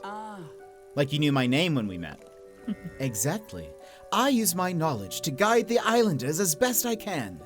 The things I know are limited to this island. And to be honest, I'm a little out of practice. But I'll try my best to guide you too. Thank you, Aura. Aura, I need to find a way home. I'm not British. People will be worried about me. It'll be okay, Alex. You're safe. I'm sure we can find you a way home. Your best option is to ask the islanders for help. They may take some convincing, but they're not bad people. Just be careful. I have a strange feeling. There might be something about this island that makes it hard for people to leave. How do I use this Ambrosia Dex to contact people off the island? I'm afraid that's not possible. It only connects to other Ambrosia Dex devices on the island. But it has a really handy map and will store useful information for you. I promise it will be useful to you in other ways. That's a pity, but thank you. Okay. But what do I do now? I suggest that you talk to the messenger. He lives in the seaplane on the beach east of here. He is very kind. I'm sure he will gladly help you. Check the Ambrosia Dex you picked up. You'll see the messenger's seaplane is marked on the map. The Ambrosia Dex also has a handy to-do list to keep track of important information. Press Y to open or close the Ambrosia Dex. Here we have the map. Our to-do list: meet 8 islanders, find a way home. That's all we can look at right now. I wish you would have said, oh, message in a bottle. Oh. Wow, a real-life message in a bottle. It looks like a page from an old diary. Someone called Richard E. Richards. Seems I'm not the first person to be shipwrecked here. It'll be in my Ambrosia Dex, so I can read it in more detail. Lore. Woe is me, I, brave explorer, Richard E. Richards, am shipwrecked. I find myself surrounded by the splintered remnants of our Royal Navy ship. Her sturdy timbers were bested by an unearthly tempest, and none of her trusty crew remain. The storm must have frayed my nerves, for I swear the island statues are speaking to me. Oh, how will I ever find a way back to my beloved Queen Victoria? I don't know. Also, I wish you would have said, you should go talk to the messenger. He's very kind, also very naked. As you all will see. I can see something under here. I think it's a mosaic. I saw lots of them around Greece before coming here. Also, what is the, like... Just realized there's that radar. What does that mean? This column has a sapphire embedded at the top and is covered by strange symbols. I wish I could read what it says. Statue here.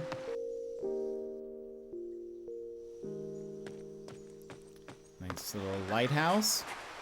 A coin! Oh, a fruit. That's right.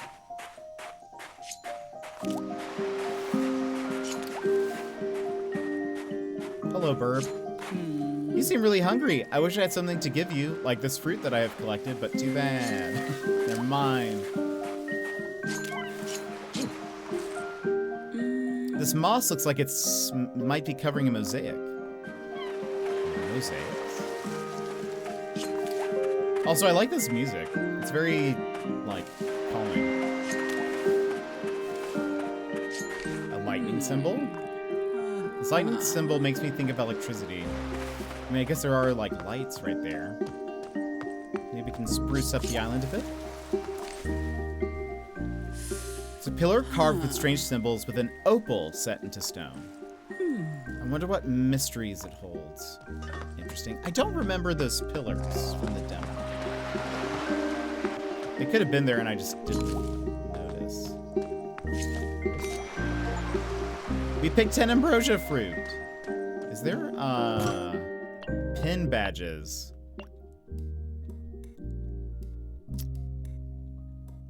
Interesting. Okay. I assume these are all achievos. Do you guys like it when they have the achievements listed in a game?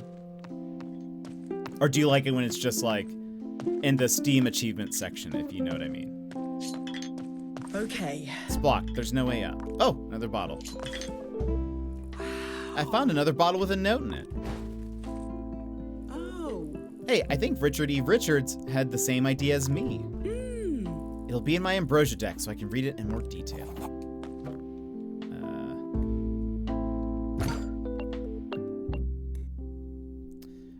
I have temporarily settled in what appears to be an old lighthouse, which seems curiously welcoming. The shelves and plant pots suggest a finely planned living arrangement. There's even some beautifully detailed furniture. It all aligns with my taste so well you may think someone has been waiting for me. This is, of course, complete nonsense, as there is certainly no living soul left on this island, but for one Richard E. Richards. Fire pit. Okay, looks like we can come back here. We need a place to relax.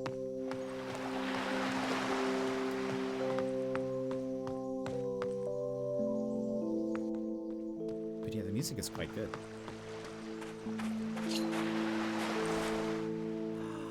A statue of Hippolyta, the Amazon Queen. I don't typically mind either way, but I rarely look at them in-game. What I dislike more is when trying to look at them in-game. It just opens up the Steam page? Oh no, I've never had that happen, but that would be annoying. That would not be as fun at all. Sometimes I like it, like if, did Chicken, no, I don't think Chicken Please had that. Well, we definitely played some indie games where they have like a menu where it's like badges or something. I wonder if they do that. Because like, I know this will be on console and stuff. I don't actually know. Hold on, let me check a couple things. I should have looked this up before. What is this game releasing on? I should tell you that. That would be important. Also,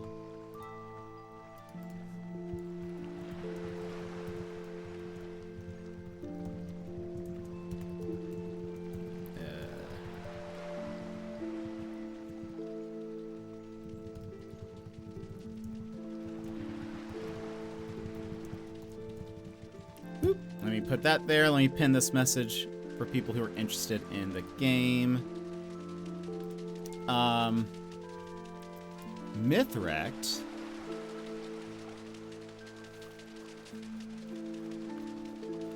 It's not just Steam, I don't think, is it?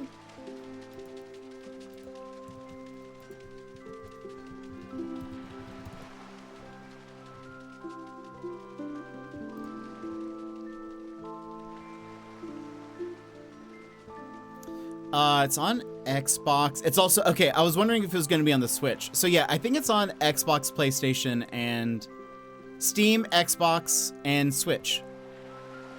So not PlayStation. I take it back. I lied to you just then. Steam, Xbox, Switch. And so I was curious, like, I guess it kind of makes sense to have, like, in-game badges or achievements or pins or whatever, like this. In here, it's like pins, I guess is what they said. Because, like, with the Switch, there's no built-in, or there's, like, the Switch itself doesn't have a built-in achievements thing, you know, whereas like Xbox and PlayStation have their own and Steam has their own. So I guess it would make sense for like an indie game, if you're doing that, maybe like might as well create like a little menu where that's there, but I don't know. But I've seen that more in recent indie games where they'll have like their achievements are kind of built into the game, and then it will, when you unlock it, it also unlocks it on Steam or whatever. But I'm forgetting which games have had that. Which makes me so sad. Give me the Achievos, Nintendo. I wonder if they're gonna do that for the Switch too, because more games have been doing that. I feel like by now Nintendo should kind of be interested in that in some way. It keeps people like playing, like, you know, people like collecting the achievements and stuff. So I don't know. It's sort of surprising Nintendo hasn't gone that route yet. There's a symbol of a bow on the plaque. So Hippolyta has a bow. Nintendo don't. Yeah, I know. They are not as, I don't know. I mean, I guess we were talking about this last night, because again, Wifey was playing Astrobot. So we were talking about a lot of like Sony stuff and whatever.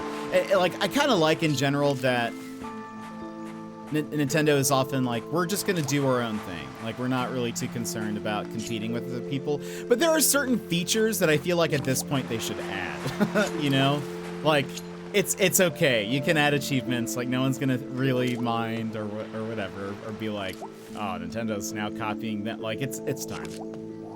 Hello. Looks like a door. I don't see a handle or even a keyhole. There's just this glowing circular indent in the middle with a Pegasus motif. Oh. I bet if I could open it, this would lead to the rest of the island. New task. Oh. Island doors. Open temple puzzle door. Interesting. It increases engagement with the games. You'd think they'd want people to play longer. Yeah. Honestly, I feel like a Mario game it'd be so fun if they had achievements. I think that would be really cool. So I don't know. I'm for it. Maybe it's easier said than done. Opons? Thoughts? Do you just have to push the achievements button, or how does that work?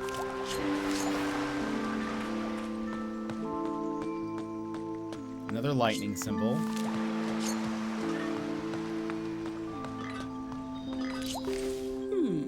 Oh, I do remember this. A ruby set in the stone column and strange symbols carved on it. Maybe this is the only one I noticed when I played the demo.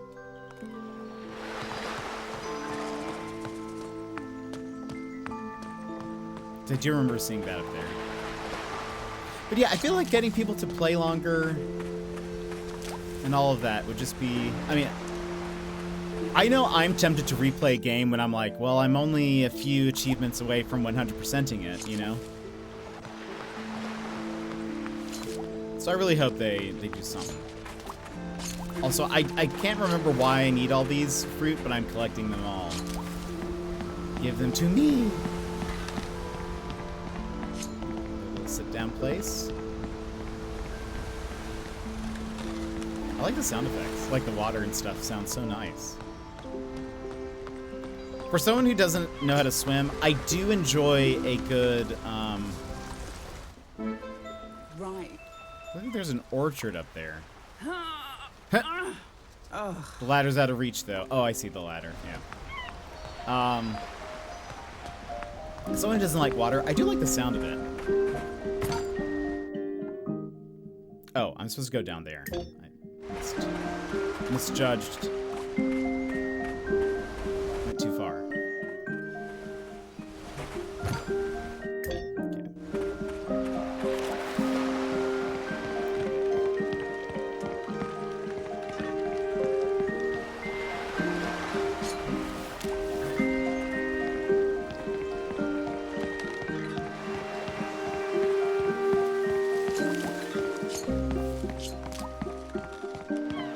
They're Hermes 4.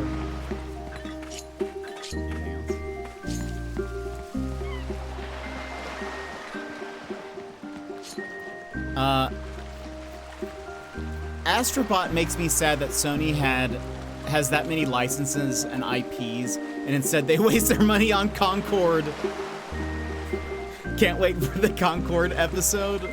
I was actually talking to Raph about this because we were talking about X Defiant is closing their servers. They're shutting down. I don't know if you heard that, Opons, but X Defiant is closing down. I was like, what if, I as a joke I said, at least we have Concord. But then I was like, I wonder if, like, what if the episode for, like the Concord episode for that show that's coming out, what if it's so good that it re-sparks interest in the game? Like, people are like, wait, I wish I could play this game. And then, like, Sony has to re-release it. It becomes like a Morbius situation where they're like, wait, maybe people want to play this now. They wanted to beat COD, but not be better than COD. You see, I had not heard much about X Defiant, and I know people were calling it the COD killer, which does feel like, I don't know, in my experience, anything that is like the blank killer never ends up being that. Like, I've heard a lot of, you know, Multiversus was supposed to be like the Smash Bros. Killer. I think they also said the same thing about PlayStation All-Stars. I'm trying to think of other examples, but I feel like that happens a lot, you know, where they're just like, this will certainly dethrone the series, and it like never happens. Almost. I can't think of a time where I'm like, actually, yeah, they totally crushed this other game, like it's so good.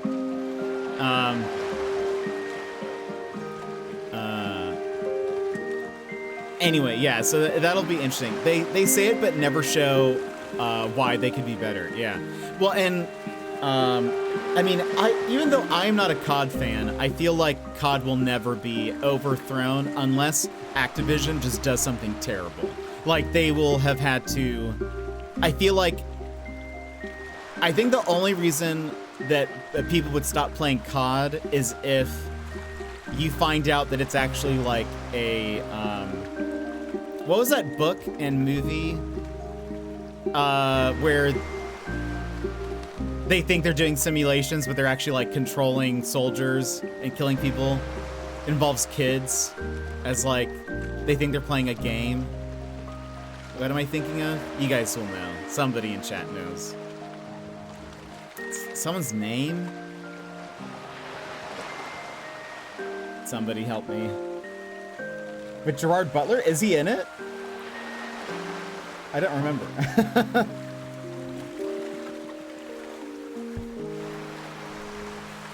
I think I've only seen parts of the movie, so actually I don't even. Hold on. Book where kids control soldiers, war simulation. Ender's Game. I feel like it would. I feel like the only way COD would eventually be overthrown is if we learn that it's an Ender's Game situation where you learn that all of the matches that you have are not just like video game. It's like you're actually controlling real people. I feel like that would be the only way COD would stop. Like, if it's like some kind of moral ethics dilemma. Otherwise, I think people are gonna buy every. Oh, I was thinking gamer. Oh no. Same story, fair. Yeah, I think I do remember that actually. I feel like I vaguely remember that movie. Yes, it's kind of gamers. Kind of, I can see like random flashes of it in my mind. I think that's the only way. There would have to be some major moral dilemma and you know. And even then, people would probably still play COD. But there would just be a big enough, like, you know, group of people leaving. So, I don't know. It's bad. That's why you don't remember. Yeah, I feel like that's. Hold on, now I just need to remember. Gamer.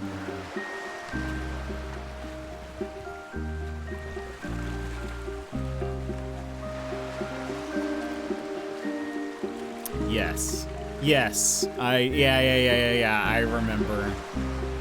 Yeah, I don't see anyone killing COD. Yeah, I don't think that's gonna happen.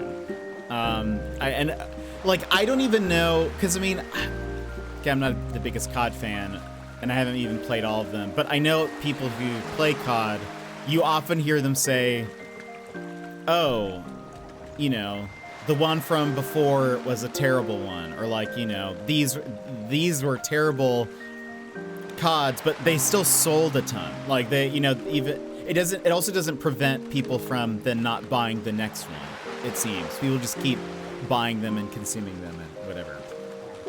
I only bought COD because I bought this one, Black Ops 6, just because I wanted to play with some people, and that's it. I don't play it on my own really. I don't really have any interest in it. I only got it so I could play with a few people, but yeah. So like I don't know. I have no interest in the series or anything, but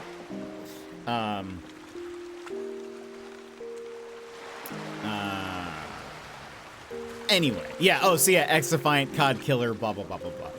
And it's also funny. Ubisoft has not really had a good streak recently. It feels like, and I'm honestly a little surprised that they haven't folded yet, just because it seems like they've been making some really poor decisions over the past few years. I think maybe the not Assassin's Creed, the one that involves time, Prince of Persia. I've heard the Metroidvania was apparently good, but they just like closed that studio too, so there's not going to be a sequel. And honestly, I don't know what else they have going for them. Rainbow Six Siege, but I don't know if that's like still going well. Like I don't know what the player base looks like. I know they're still like releasing operators and stuff for it too, like or updates, I think, but like most Ubisoft games, it was mid. Yeah, the Prince of Persia was really good, but it didn't sell. Yeah, I guess that's what it was. But everyone who played it said that it was very good, that they enjoyed it. So I don't know. It just I'm honestly, I wonder if they're in trouble. Like I wonder if within the next year or two, Ubisoft will either be bought out by somebody or will you know, just cease to exist. Outlaws? I don't even know what that is. Oh, Star Wars Outlaws. Yeah. I did hear that. Outlaws was mid. X-Defiant was mid. It's kind of a shame. kind of a shame. But, oops. My coaster. My coaster loves to stick to the bottom of my mug, and then when I pick it up, it loves to just fall. I played it for research. Official Ross DTD, or Raph, he played it a bunch on stream. He seemed to enjoy it, but the player base was just dying off, so yeah, I don't know. And then I think once, he's a big COD fan, so like, once COD came out, it was like, you know, why go back to X-Defiant, you know? So, rip. Rest in peace, X-Defiant. It sounds like someone's inside.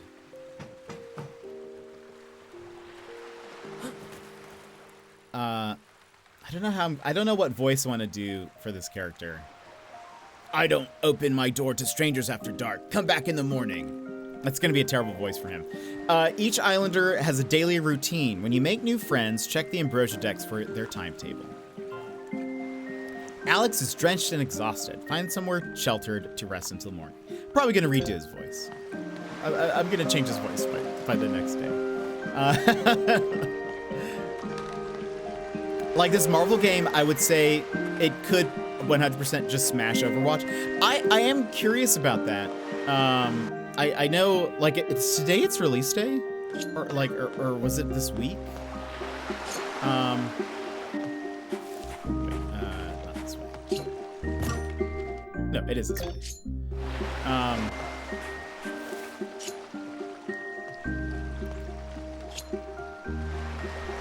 Is it... Because I've been seeing a lot of videos on social media of people posting, like I saw some of, Scarlet Witch is now in the game, and they showed like her character select. It's super intense and like really cool. I don't know if I'll play it. I'm not like super sure I want to play it, but it could be fun. And I mean, I guess to its credit, I don't follow Overwatch. I've never played Overwatch, but I feel like a lot of Overwatch fans have been unhappy recently. So like, this could be sort of the perfect storm where the Marvel, you know, Marvel Rivals, I think that's what it's called, does super well because, you know, a game that it's similar to isn't doing as well. Like their fan base isn't happy. Marvel has already a base fan base, plus it already has like a pantheon of characters that people enjoy and really like and know. So like it'll feel very familiar even if they've never played it, because you can imagine what the different characters are probably like.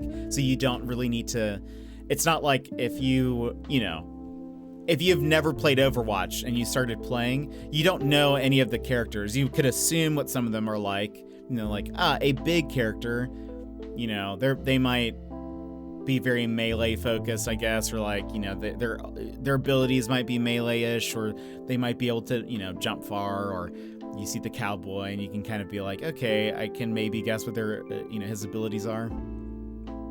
But with, you know, Marvel characters, you're going to be like, all right, Scarlet Witch, she's going to be doing magic stuff.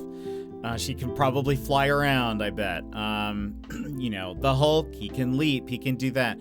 You know, so like, it's neat that, I mean, that to their benefit, or yeah, to their benefit, they might be in a great place to, you know, perform very well. It's exactly old school Overwatch 6v6. They came out like, here's Spider-Man, Iron Man, Hulk. Yeah, I saw they added Scarlet Witch, Wolverine, and some other characters too. Squirrel Girl maybe got added too. Anyway, maybe. Is it free? I don't think I know that. Perfect. This will make a good shelter for the night. I should rest over on that bench. Probably more comfortable than the floor. It is? Okay, yeah. Ambrosia, are you gonna try it? Because I know you're an Overwatch fan. With the girl that was rumored to play her in... Oh, really? And I might be... Oh, downloading it as we speak. There we go. That's very funny. You'll have to tell us what you think, because I know you're an Overwatch fan, so you might be...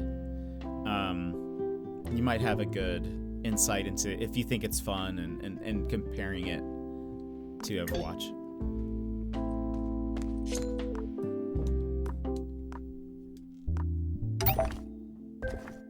The Lonely Lighthouse.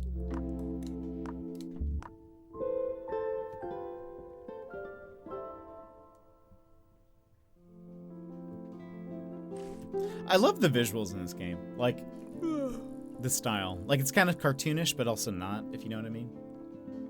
Morning already? I should head back to the seaplane and see if the messenger is awake. Use benches around the island to pass time or to save your progress. Oh. Okay, I didn't. That definitely make this place feel cozier. If you're averse to seeing a scantily clad man, this is now your time to avert your eyes. Just FYI. This is your warning. Is this where I'm supposed to go? Yeah. I think last time I took a long way around.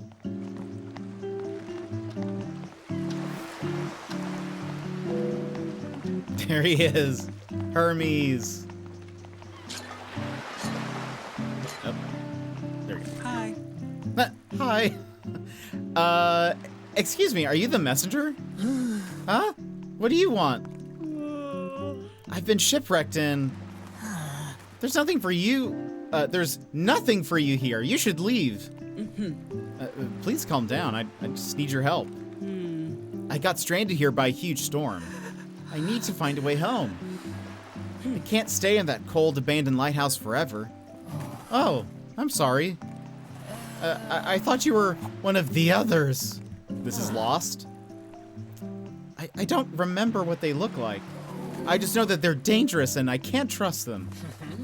That's why I sealed the entrance to the temple. Well, I'm not one of the others, whoever they are. My name is Alex. I'm Hermes. Hermes, as in... I suppose it's nice to have some company after all this time. Do you have an Ambrosia dex? I'll add you to my contacts. That way we can stay in touch. Just in case the others cause you trouble. Your new friend has been added to your Ambrosia dex. Check Hermes's friend page on your Ambrosia dex to see your growing friendship. Hermes? Hermes? How long has it been since you last had a visitor? I'm not really sure. That sounds a little strange. Are you okay? I'm fine, but I do forget an awful lot. I don't recall how long I've been on this island, or even why I came here. But why would I need to remember any of that? I guess that's one way of looking at it. Sometimes you need to talk to an islander about a certain topic to find out what to do next. Try to find out more about Hermes and how you can help him.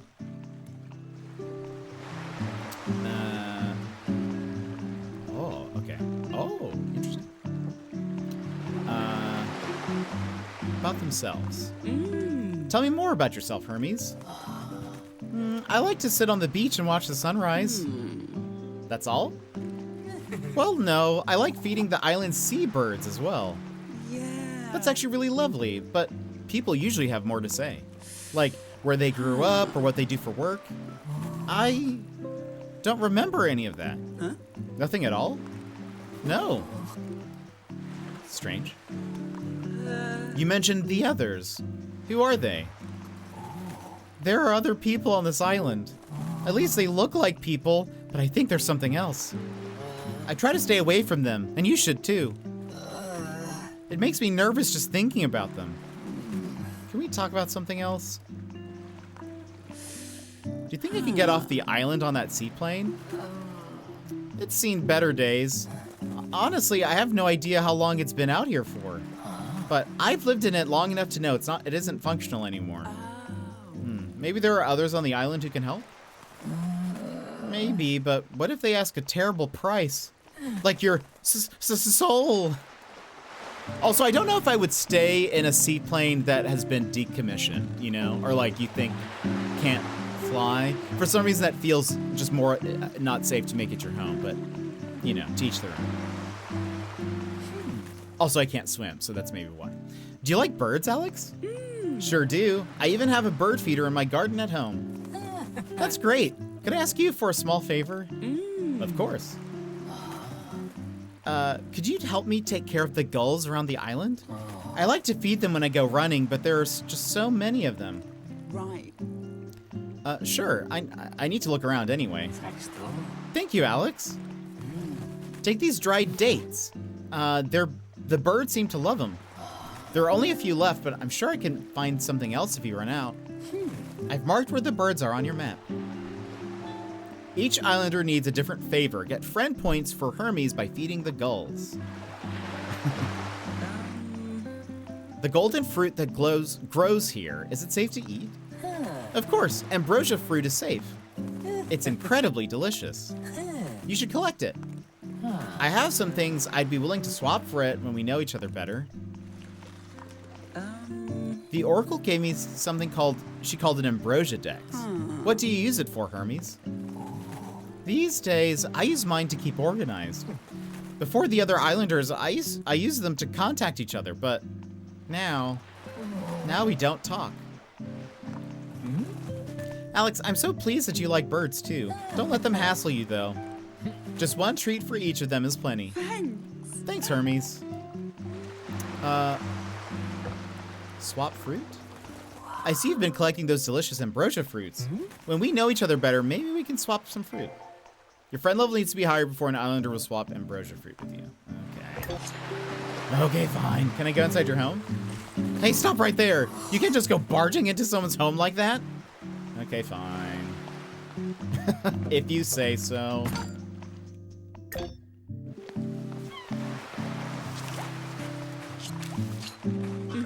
Would you like a snack, buddy? Nice. You earned your first friend points with Hermes. Keep going to build a stronger friendship. If only friendship was this easy. Oh, Is that an old school music cassette? yeah. Dad used to have a bunch of these for the car stereo. Huh?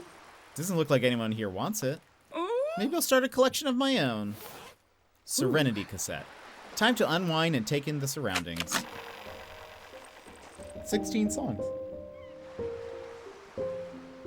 I like games that have things like this. We played... What was the climbing game? Jasant. They had the, like, where you interact with the seashell, and then... Or the conch, and then you... Like, it would just kind of show you the scene while it plays some music. I like that. I feel like it's really cool. Lets you just kind of sit and appreciate something. I feel much better now. Time to get back to it. Is there a cassettes thing? Ah, it's just... Oh, well, there's a tab for it. I see.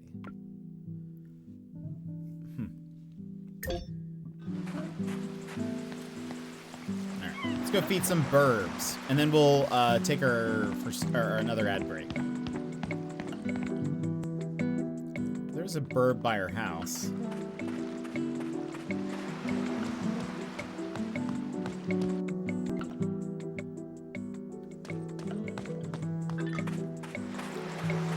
Also, I think this week, Darkborn, thank you so much for being here, by the way. For those that play Picross, Squeakross, the demo, I think is coming out this week, which is a game where you, it's a Picross game, or like a nonograms, if you're more familiar with nonograms. A Picross game where you play as a mouse, and you like make stuff. Like, so when you're solving the Picross puzzles, it'll be like furniture items, and then you can take those furniture items and decorate your home, which I think is going to be, I can't wait. When the game fully releases, we will definitely play it. But I think the demo is coming out soon. Emmers here loves the Haha Cat, and that's usually the first thing that she posts. Pretty much always the first thing you post when you pop into chat. So we love a good Haha Cat here. I've got a treat for you. More friendship points. There's one that was also by Hermes. Oh, you know what? We have a map. Okay, yeah, so there's one in front of us to the left. Oh, there's a... I missed a, message in a bottle. So many fruits. We have to learn more about Richard E. Richards.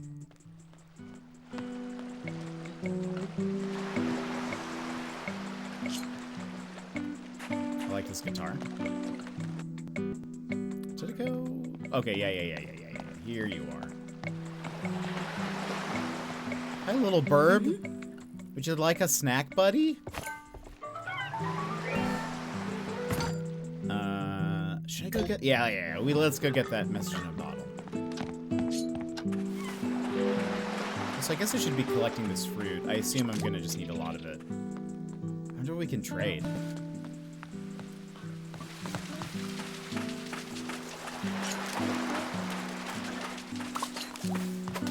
What is this thing? Wait a minute. How do I... Oh, maybe I can't get over there yet. Maybe that's a thing for later. 'Cause it looks like it's gonna be up on this little mountain. Maybe we'll have a way to like... Oh yeah, there's like a thing here. Wait a minute. Maybe we power it up or something?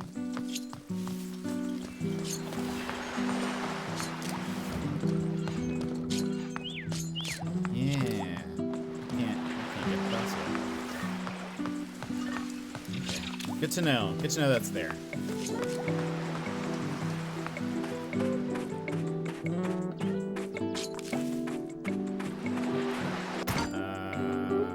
Alright. To the right.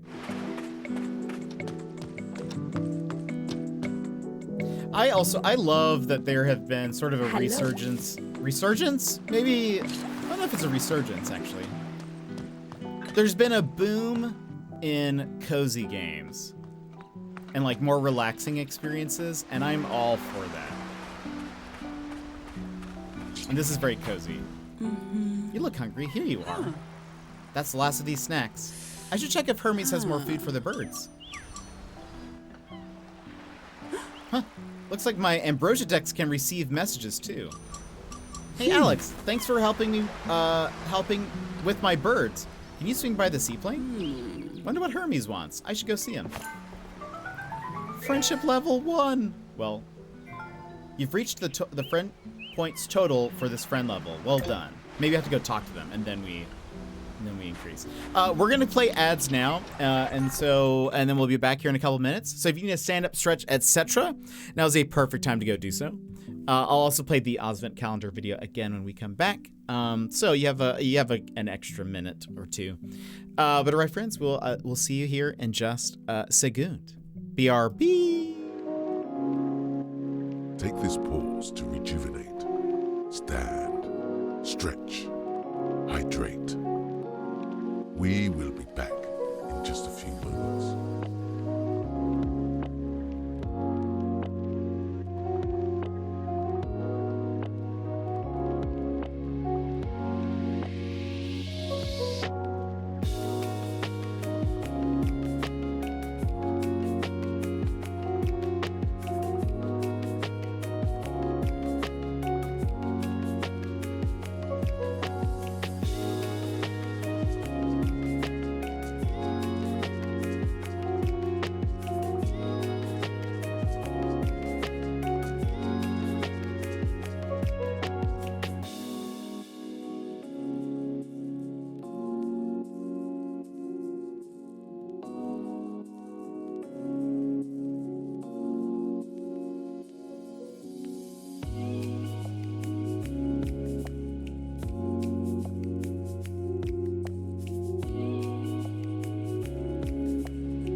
Ho, ho, ho, and good day, mates. I'm jetpackpaul, your host for this festive trip through the land down under. Each week, I'm going to reach into this stocking and feature an amazing Aussie streamer. But first, mark your calendars because on January 3rd, I'll be hosting the Aussie Birthday Blast-Off Donathon. This isn't just a birthday stream, it is a chance to get the last funds I need for my Australia trip to meet my amazing Aussie mates. So tune in, January 3rd, there'll be fun incentives and games and stuff, so I hope to see you there. But now let's see who we find in the Ozvent calendar today, and oh, what do you know? It's Streamin' Daz. Let's give him the old razzle-dazzle.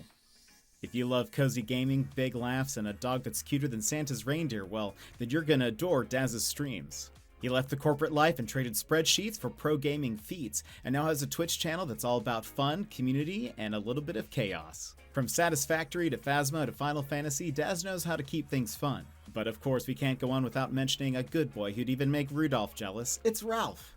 Whether he's keeping Daz company during epic adventures or just snoozing in the background, Ralphie is the perfect partner in crime. When it comes to Daz's stream, will you find cozy vibes or chaos? Probably both. You might walk in and hear Daz's wonderful laugh, or just watch him get jump scared by a sound alert, or literally anything. Or you might even catch him chugging mayo. Yeah, I don't know how to explain this one. So if you want cozy vibes, an adorable pup, and plenty of laughs, make sure you check out Streamin' Daz. Drop a follow and join one of the most wonderful communities on Twitch. You'll feel right at home. And don't forget, you can help me make my dream trip to Australia reality by joining the Aussie Birthday Blast-Off Donathon on January 3rd. I need your help to make it happen and help me hug my mates, so I hope to see you there, and I can't wait to share the journey with all of you. Merry Christmas, ya legends, and I will see you in the next one. Every time I see that Mayo clip, I always, whenever it plays, just know that over here, I'm just kind of squinting my eyes. Like, that could not have tasted good. I don't like mayo, really. Like, I'll have it if it's like there's a little bit of it mixed in with other stuff. But like, I'm not like I never buy mayo. I don't like it on sandwiches if it's like a lot of it or anything. So to imagine just like having it just, you know, straight from the tap, just feels, it just hurts inside. Okay. Yeah. Let's go be friends with Hermes.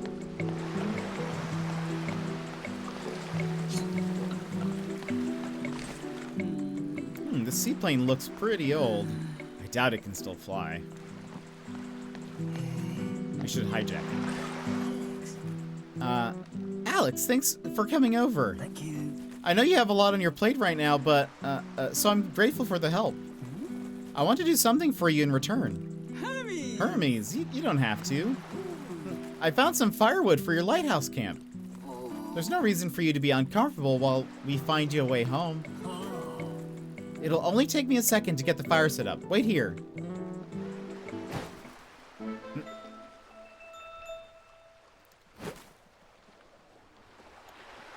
What? What? What just happened? It looked like you vanished for a few seconds. Huh, I didn't vanish, silly. I just ran over to the lighthouse and back. What? No one can run that fast. Oh. There is definitely something strange about this island. You can run impossibly fast, but can barely remember who you are. I do want to find a way home, but my gut says you need my help more than I need yours. What should we do? Well, let's start with your amnesia. It might help if I could find some familiar objects to jog your memory. Good thinking. You know, the Ambrosia Dex has a built-in radar. It's supposed to help find things that have been lost. I'll share my radar frequency with you. Could you search the beaches for me? Yeah. That sounds perfect. I'll give it a try. A friend frequency has been added to your Ambrosia Dex, and new radar signals have been detected. Use the Ambrosia Dex's radar to find lost mementos. Head to the flashing map regions and listen for the ping. Its ping. Also, what a lovely little emote. I don't think I've ever seen that before. So adorable.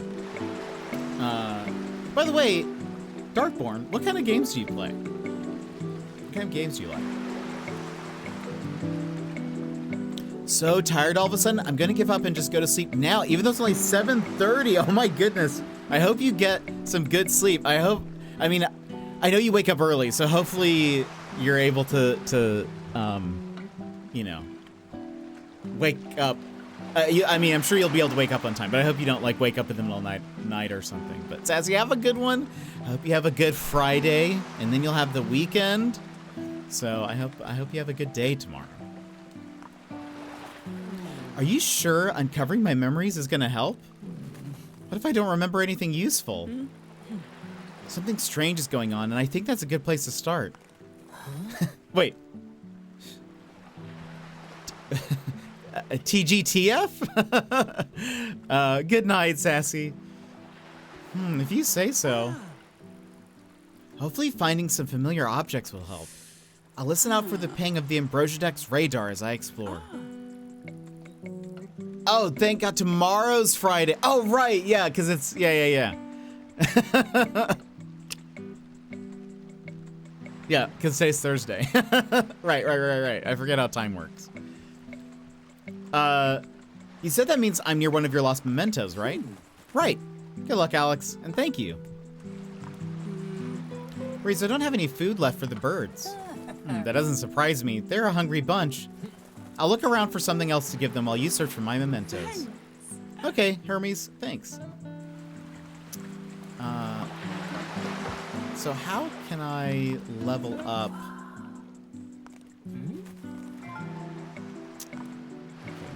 Okay, we've got enough points to get to level 1, but we still haven't, like,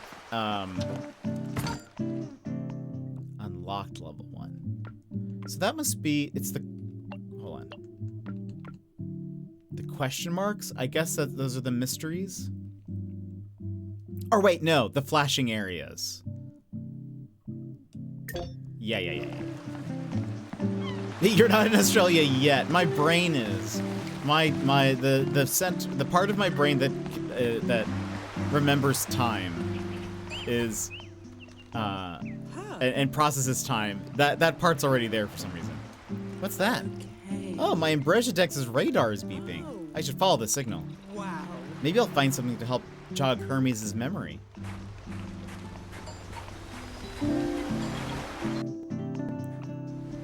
We're trying to find some treasure.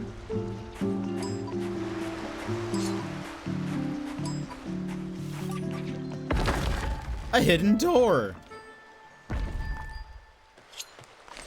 Huh? I wonder what it is. An old pair of sandals. These have been used a lot. I'll take him back to Hermes. Maybe he'll remember something. Okay, so those areas are still glowing, so we could go... We might as well go over and try to... Did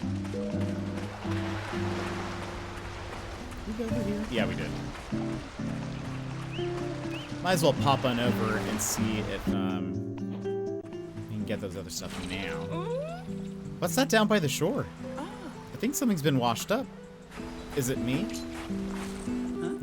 That's a joke. It looks like a storage crate. Wonder what's inside. Woven rugs. Wow. I'm sure no one will mind if I keep this for my lighthouse. You found your first decor item. It will be in Alex's lighthouse next time you visit. Let's make that place cozy.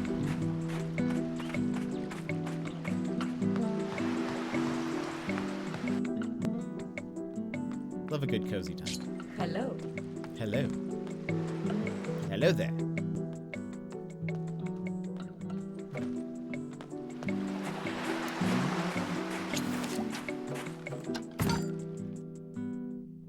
Oh, I wonder if the question mark's like... Hold on. I was about to say, I wonder if it's like a decor item. Decor? Wonder what I'll find in this one. Candle holders. This will look great in my lighthouse.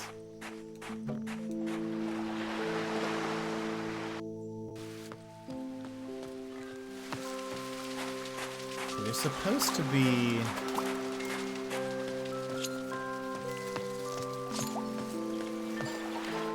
Oh, here we we go. Huh. Is it up here? No, does not seem to be.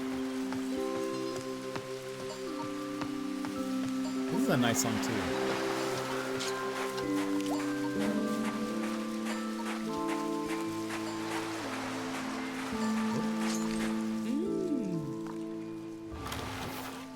Comfy cushions. I wish it was this easy to like find decorations for you for your home.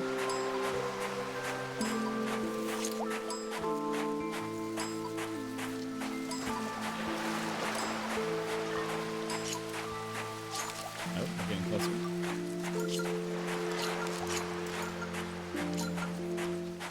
Oh. It's convenient. Huh? What was that? Looks like something was hidden inside. An old threadbare leather satchel. I wonder why Hermes left it here. I'll take it back to him. Maybe it'll jog his memory. Okay, those were the 2. Let's go. I know we can pass time at any of the benches, but I kind of want to see our cozy home. This is not the way. Also, in the options, I changed the setting from hold to run to just like it just toggles run, and I like that better. This isn't. Where am I? Close. Okay. I go to the right here. Jetpack dude, welcome in. How are you? Are we in a dream? No. It's just nighttime right now. But how are you? How have you been? How's it going? We're trying to help the Greek gods remember who they are and also be friends with them. This music is very dreamlike though. Also, very cozy and chill. Is there any boxes here? I'm good. Hope you are good as well. I am. Yeah. Today's been a good day. A little bit of work earlier, then decided to start streaming, and then I've got to do a little bit more work tonight, but overall pretty good day. What is that noise? What do you have going on? Anything funny, anything exciting, any games you're playing right now? Ooh, cozy. Oh, what a difference a bit of decor makes. This place is already feeling more like home. Can I turn those on? No. Nice and toasty.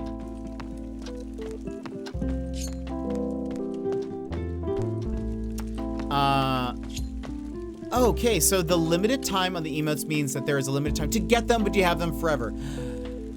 That is great news. I wonder though, the one thing I wonder now is I only got that one. I wonder if I have to keep on watching. Maybe like every day. Because I didn't get. You do. Okay. So maybe that's what it is. So then, okay. Tonight I will find someone who's streaming together and so I can get the rest. I really want the cat one. But I'll take more lights. I'm a big Christmas fan, so I'm here for some Christmas emotes. But thank you for finding that out, because I was very curious. No gaming right now. Getting some stuff ready to update my website tomorrow. Oh, that's fun. Haven't been gaming. Totally fair. Website. Are you doing like website coding or just been like working on putting it together and stuff?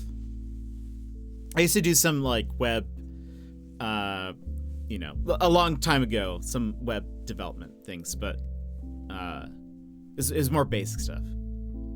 Yeah, because this is an old one. Oh, it is. Yeah. It was a Hype Train one. No, I started making earrings, so putting new product up tomorrow. Oh, very cool.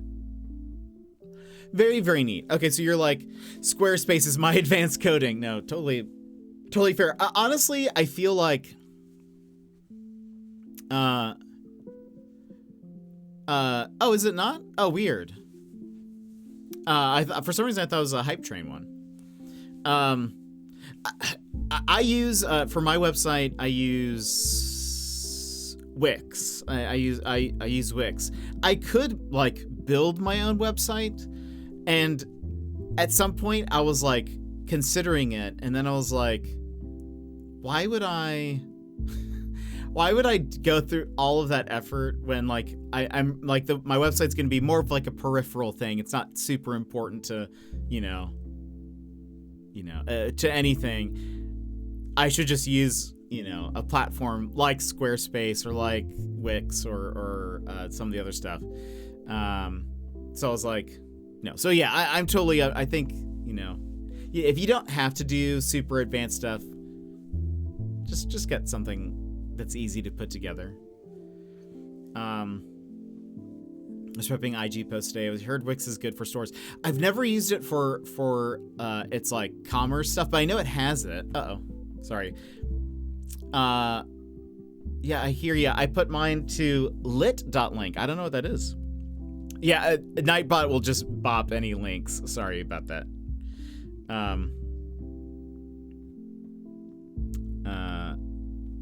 Totally fine with Squarespace's tools. It was really easy to suss out.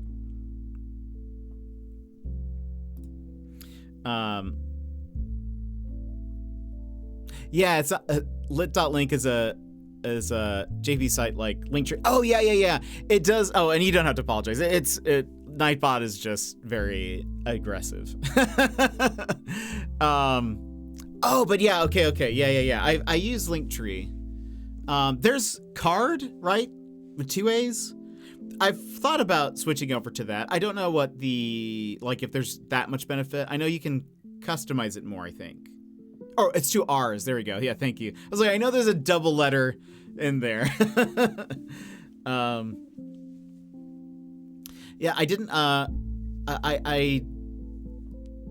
think you can customize things more, whereas like on Linktree, I think you have to pay if you want to customize things. But I think by default, you can sort of make it look a little bit nicer. I had to get back on IG for this new venture. I hate it. I do marketing outside of stream, like social media marketing and other stuff for like businesses and things. And I get it. I both hate social media, but I also have to use it every day. But I also hate it at the same time. So I get you. I get it. I'm not a big fan of like, I don't know. I hate having to deal with like algorithms and all that sort of stuff, but it's fun. At the same time, as a marketer, I'm like, there are some very handy tools if you have the budget for it, and if you can, if you have the budget for ads and stuff. Now everyone is like, join Threads, join Blue Sky, join everything. I am on Blue Sky. I'm not on Threads. I don't think I will join Threads. I hate that Instagram sends me a notification that's like, so-and-so and so-and-so wants to follow you on Threads. And it's like, no, they don't. You're just literally like a timed notification that you just say this to me every once in a while. I hate it. This guy is such a breath of fresh air. Yes, I agree. So the only reason why I am on Twitter still is because I follow a lot of indie devs.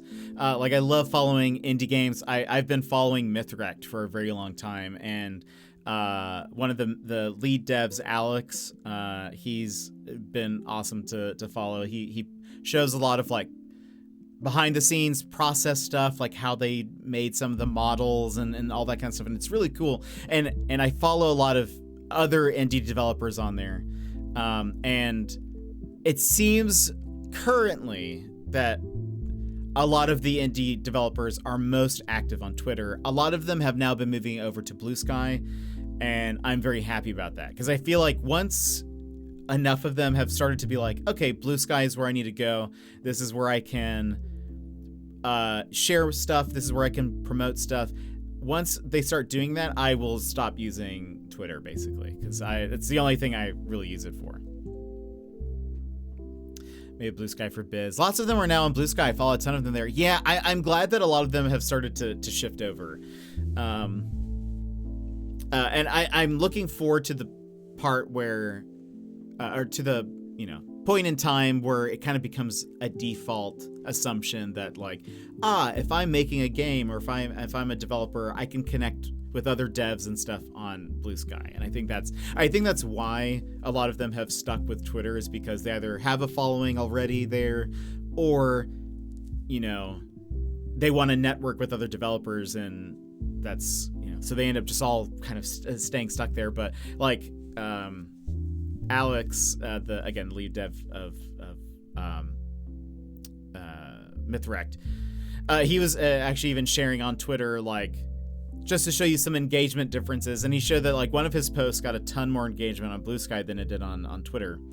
So I don't know. He made your chibi art? I did. I do art stuff. So yeah, it's me. What's the verb? Bluing, skying.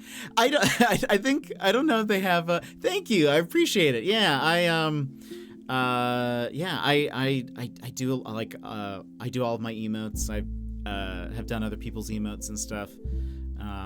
I've been trying to experiment with different art styles a little bit too, but it's more. I find it easier to do more like, kind of more cute, cartoonish sort of vibes. I've been trying to do some more that are like a little bit more painted style, and it is a struggle. But thank you, I appreciate it. It's skeeting? No. I don't believe that. I think it's just posting. I think that's it. But I'm glad. I mean, for a while when Twitter became X, I remember some people threw around Zeeting, like X, like instead of the TW and tweeting, just an X there, and I was like, no, thank you. No, I'm not a fan of that. Wait, really? I refuse to call. I'm also with you on that. I have never heard people. Oh gosh, please no. Please don't let that be a thing. Don't make fetch be a thing. Oh boy. Yeah, I cannot wait. Fun fact, right? Because it's still like this on my phone. I have not updated my Twitter app on my phone in years. And so it still says Twitter on my phone. Like, it's still the blue icon with the bird. And so I refuse to update my Twitter app. And honestly, like, I know there have been updates. I can't imagine anything that I'm missing feature-wise. I think the only thing I have noticed is, I guess if you have like the X Plus or whatever it is, their premium account, you can do these like longer posts, and it creates like it creates a link to a longer post. I cannot open that in the old Twitter app, and I'm like, that's fine. I don't need it. I bet it's probably not anything important. I can just look it up on the web browser if I really am curious. I had to pay for that there. Yeah, I'm not. They must be desperate, because over the past little bit, I guess like for Black Friday and stuff, they had a huge sale for it, and they kept on like, you have 5 days left, 4 days. Come on, you have 2 days left, please. please buy the X premium. And I'm like, no, thank you. I think the day passed where it was like the last day. They're like, we've extended it a day. I'm like, no, not really. Not interested. I'm sorry. Even if it, I think it's supposedly also provides some engagement boost. I'm like, I'm not. No. I'm not a big Elon fan, TBH. Not really trying to help him out. So, Meanwhile, Blue Sky is at 15 million plus users and counting. Yeah, it continues to grow, and they keep adding more and more features, and so I'm here for it. Like, you know, honestly, I think one of the biggest things that I was missing when I first moved over was I was like, oh, there's no like inbuilt like GIF search, you know, posting, whatever. You'd have to like manually reply, you know, you'd have to manually download one from somewhere else and then upload it, and now it's there now. Yeah, and so I'm like, okay, I'm settled. I think the only thing now, let me double check. I didn't see it.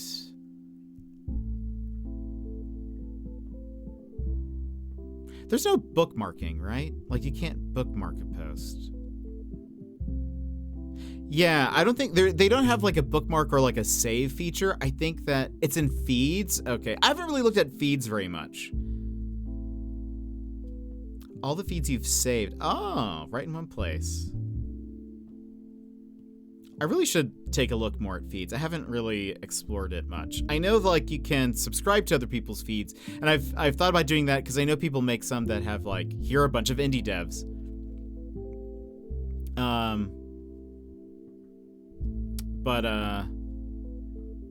Oh, side note. I totally forgot to mention this earlier. My favorite feed is the starter packs. I need to take a look at that. Some Twitch news. Hold on, I need to refresh myself. Where is it? Where did I see this?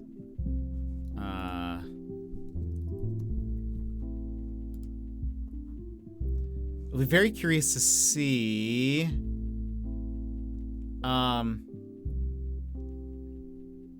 Well, okay, two things. One's a Kick news, one's a Twitch news.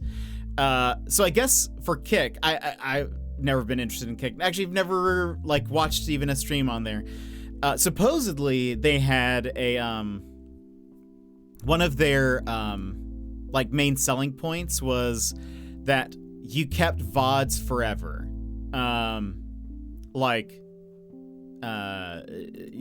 All of your streams were saved indefinitely. That has now changed, or I can't, or it's about to change, where your VODs are now only available for a week, which is a big change. First of all, it's even smaller than Twitch, which is interesting. I wonder if whoever's behind Kick, I actually don't know who like owns Kick, but I wonder if they're like, oof, the storage costs for these streams, it's getting large. It's getting expensive. So yeah, that's the thing. Kick's changing there. Again, I've had no real interest in Kick, but still interesting. But Twitch might be in trouble again. I was reading about this. JP Morgan, AT&T, and Dunkin', like Dunkin' Donuts, have all pulled advertising off of Twitch. For a little bit ago, there was a whole bunch of like things for like people were accusing Twitch of like anti-Semitism for some things that happened at a TwitchCon this past year, and so they've pulled their ads, and apparently Chevron, which was the sponsor of TwitchCon, or a sponsor, one of the major sponsors of TwitchCon, they are considering ending feature support of TwitchCon for which very curious because I think they had very ableist actions too, probably, and you know, I saw a little bit of what happened there, and I think people are going to argue, you know, whether it, you know, was technically anti-Semitism or whether it was not.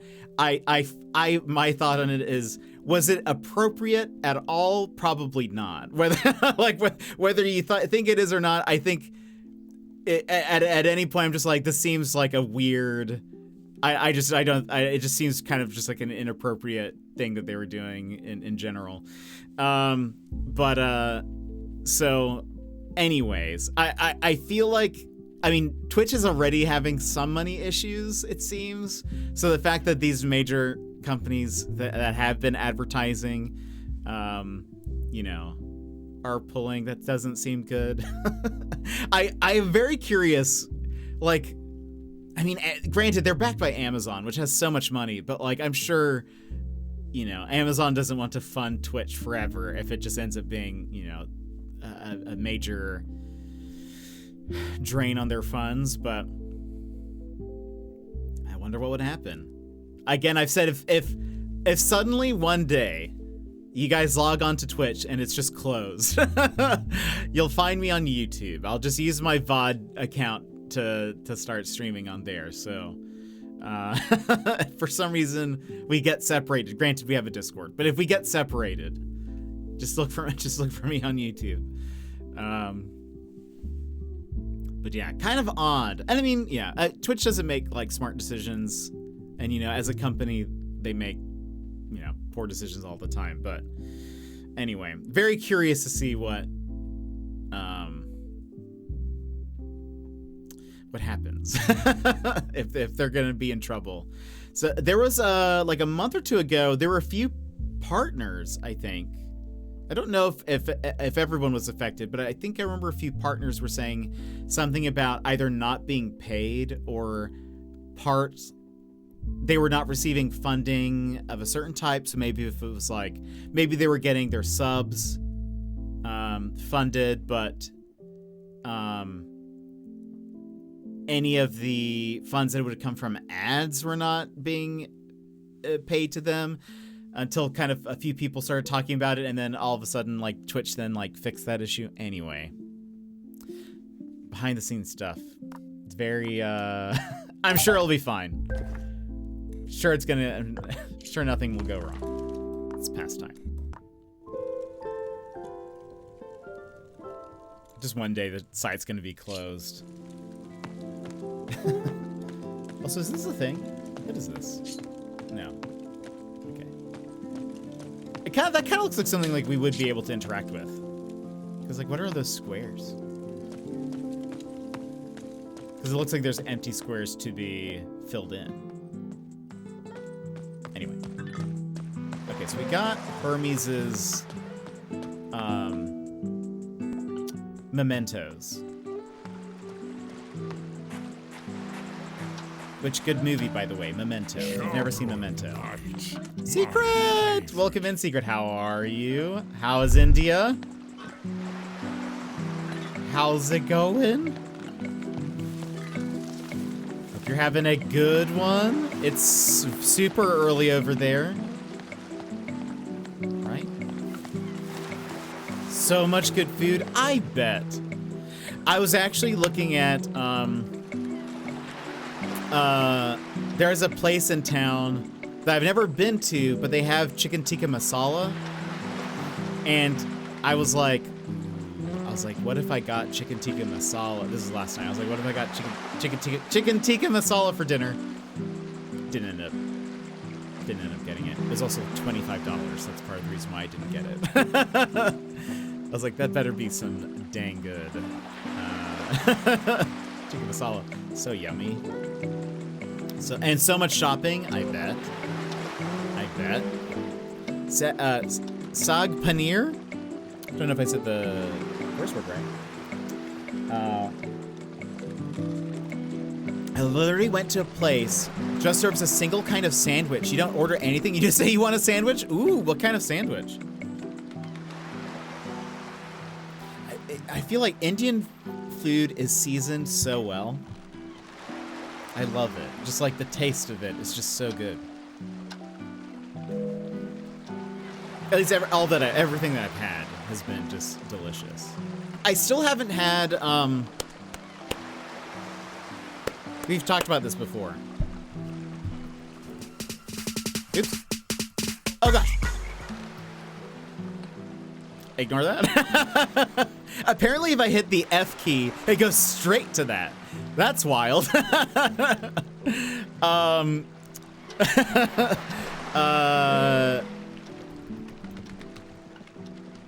It's just straight to the frog video, yeah.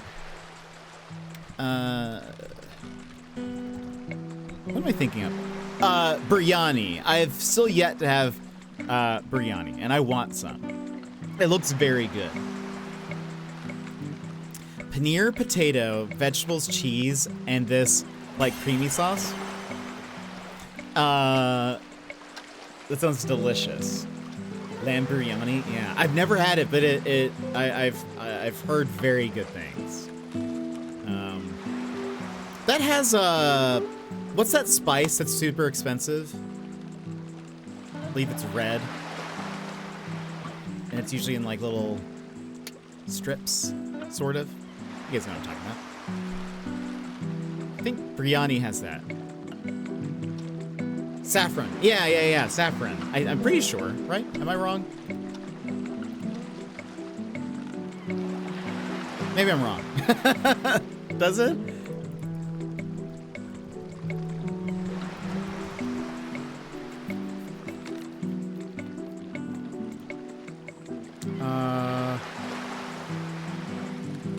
I think sometimes, at least. Biryani doesn't? Oh, really? Oh, whoops, no, never mind. Maybe, I'm just gonna say this unconfidently, that maybe I watched a YouTube video where they added it. Find a good one. A warm biryani with just the right spice is fantastic. But that's so good. I love, also spicy food, so like, I try to get a good spice to it. There are too many flavors to compete with something so subtle. That's fair. I actually don't think I've ever had anything with saffron in it either. So that'd be I don't. It's too expensive for me. I'm not using that at home. City that my parents have, their business is famous for their really. Oh, that's so fun.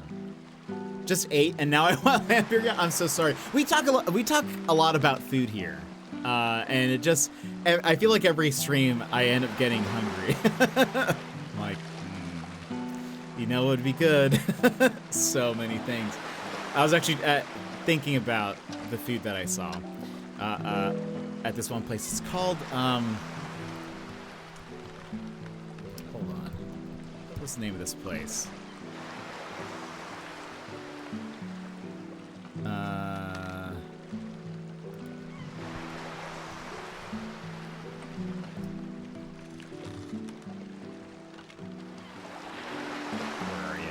Never been there.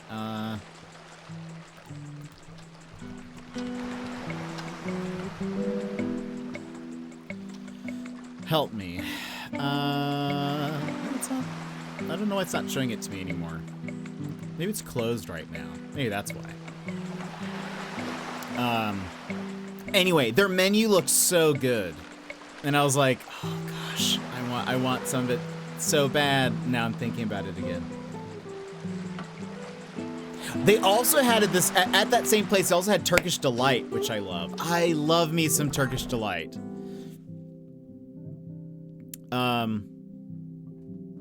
Yeah, I saw videos talking about how there is a fake shortage and scarcity for saffron. Really interesting. So is it getting even more expensive?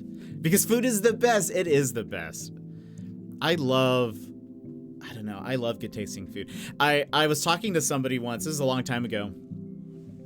And they were like, I was describing how much I loved something. And I was like, it's just so delicious. And their response, I remember, has stuck with me because I was like, I'm confused what you mean by this. They were like, does all food? Their reaction and response to me saying that I loved something because it's so delicious. They were like, does food need to be delicious? And I was like, I mean, technically no, but I was like, but why wouldn't it be? like, why wouldn't you want something to be delicious, I guess? Yeah, it's like, yeah, surely, yeah, like, right. Sometimes food is just food, and especially if you need it, like, you know. But I was like, but if I have the choice, sure. Like, I would love food to be delicious. And I was like, maybe is there like a a part of the definition of delicious that I'm missing. Like, I'm not saying that something has to be sweet or something has to be like, you know, yeah, I don't know. Part of me is just like it, but I love good tasting food. Like if it is, you know, just seasoned well and spiced well, I'm so for that. So anyway, I always think about their response to that because it threw me off.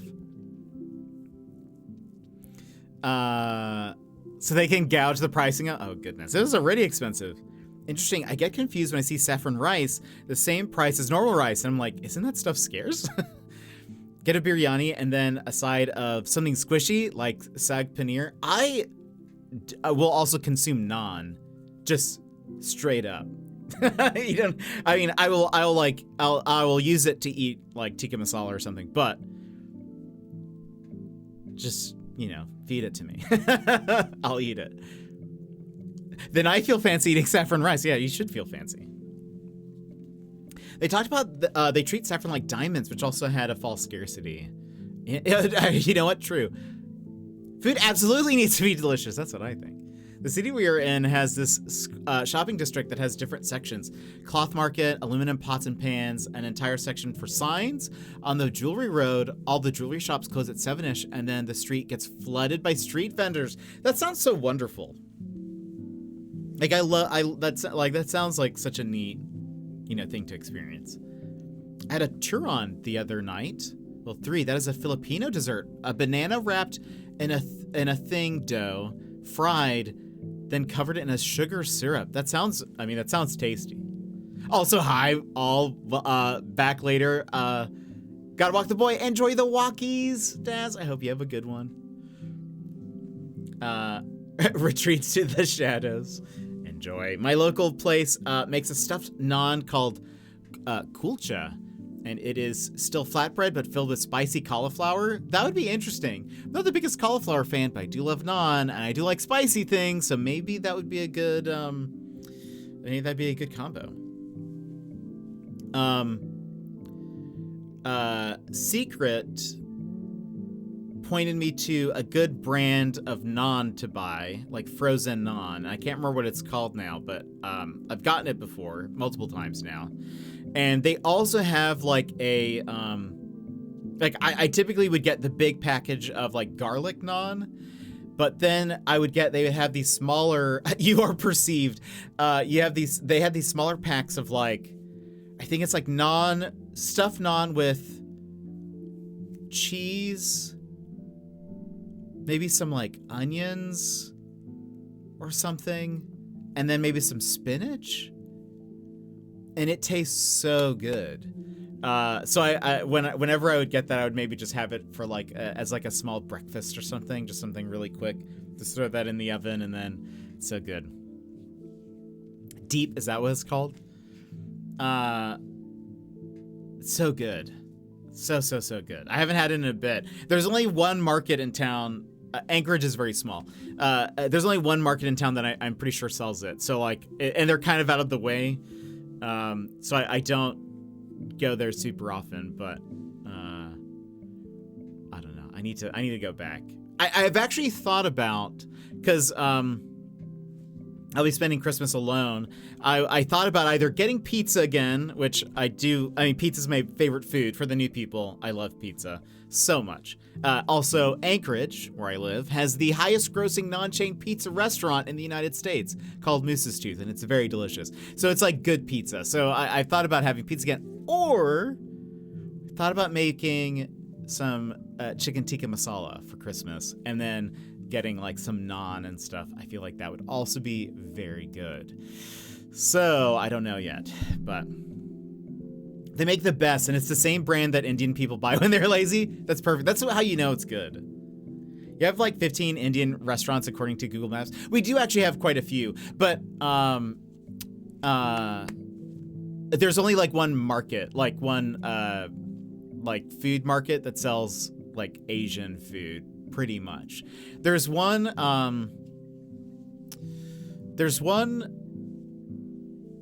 small local chain. I'm saying chain in quotations because I think they only exist here in Anchorage. It's called New Sagaya. They sell some international stuff, but their selection is not great. I think they're mostly known for having, like, if you want the fresh produce that is probably like rare that you wouldn't find it like a Kroger or something, that's where you go. But there is a place that I go to. Is it called Lucky Market? No, this isn't the one. That's another. That's actually one that I haven't been to.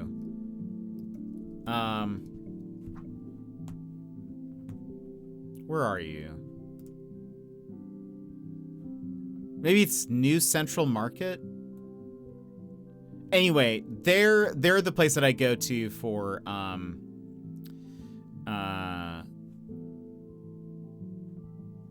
for the naan and stuff. It's so good. This says we have a lot more like Asian food markets. I feel like nobody ever mentions these, so I'm actually very confused.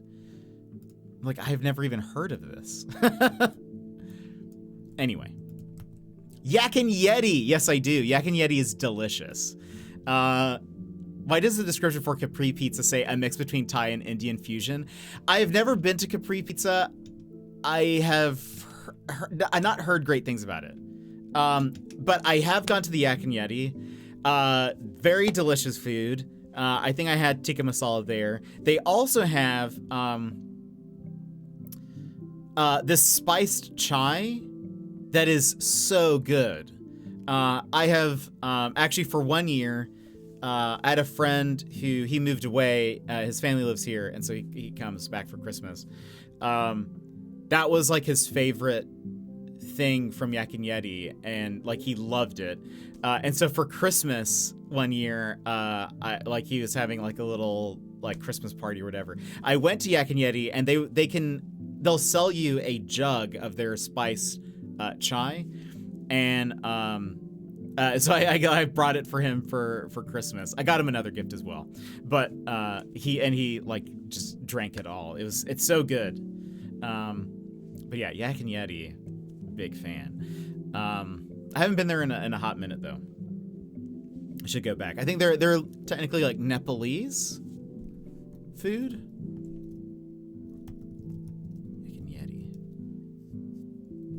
No, Tibetan. No, well, okay. A casual spot for cooking Indian, Nepalese, or Tibetan food. Okay. So I was partially right. So good. Now you guys have me. Now I'm like, oh gosh. Should I end stream so I can go eat food? So good. I've also, side note, I've never cooked lamb. And so I thought about making a lamb tikka masala for Christmas, but I feel like lamb is probably expensive, as well as I don't know how easy it is to like cook, I guess, in comparison to other things. But if anyone comes to Chicago, Turnip and I will take you out to whatever food you want. Absolutely. That'd be so fun. Lamb is easy to overdo. Yeah, it's kind of I've never cooked it before, so I'm like, maybe I should just stick to what I know. So that way I don't mess it up. But I've had lamb tikka masala once, and it was like good. Slow cooker would be a good bet. I cook a lot of my stuff in slow cookers and stuff, so that would be my speed. Because it's just me, so I mostly cook stuff for myself, and I like that if I make something in a slow cooker, it's usually a lot of it, and it's gonna last me a long time. It's also a good money saver for if you're somebody who's cooking for yourself a lot and you need to make a lot of food at a kind of cheaper price point.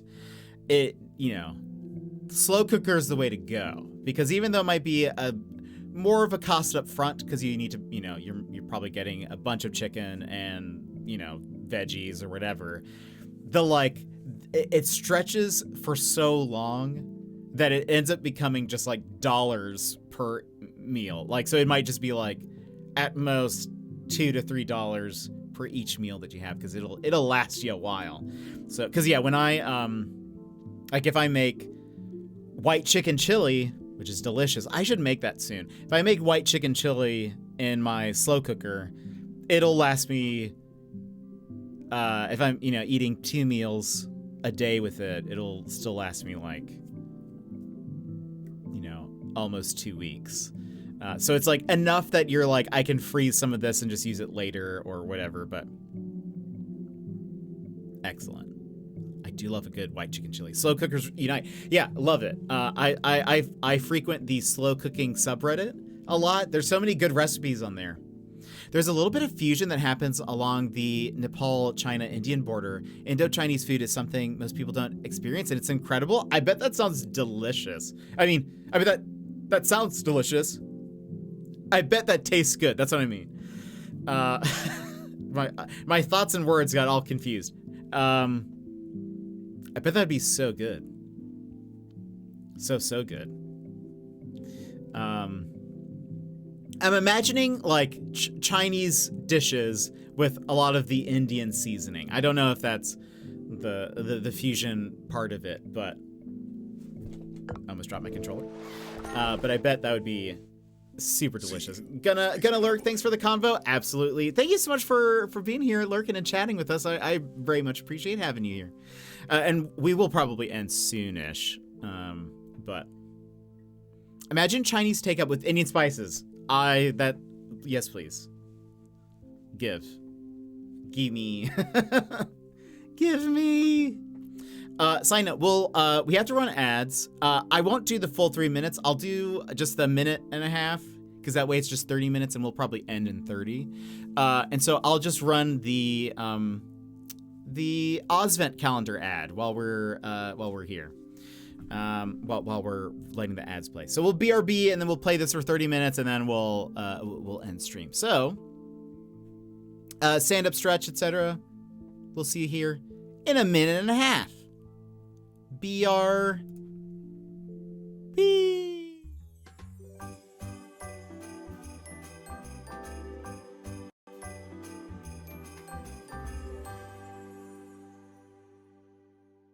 Ho, ho, ho, and good day, mates. I'm JetpackPaul, your host for this festive trip through the land down under. Each week, I'm going to reach into this stocking and feature an amazing Aussie streamer. But first, mark your calendars because on January 3rd, I'll be hosting the Aussie Birthday Blast-Off Donathon. This isn't just a birthday stream, it is a chance to get the last funds I need for my Australia trip to meet my amazing Aussie mates. So tune in, January 3rd, there'll be fun incentives and games and stuff, so I hope to see you there. But now let's see who we find in the Ozvent calendar today.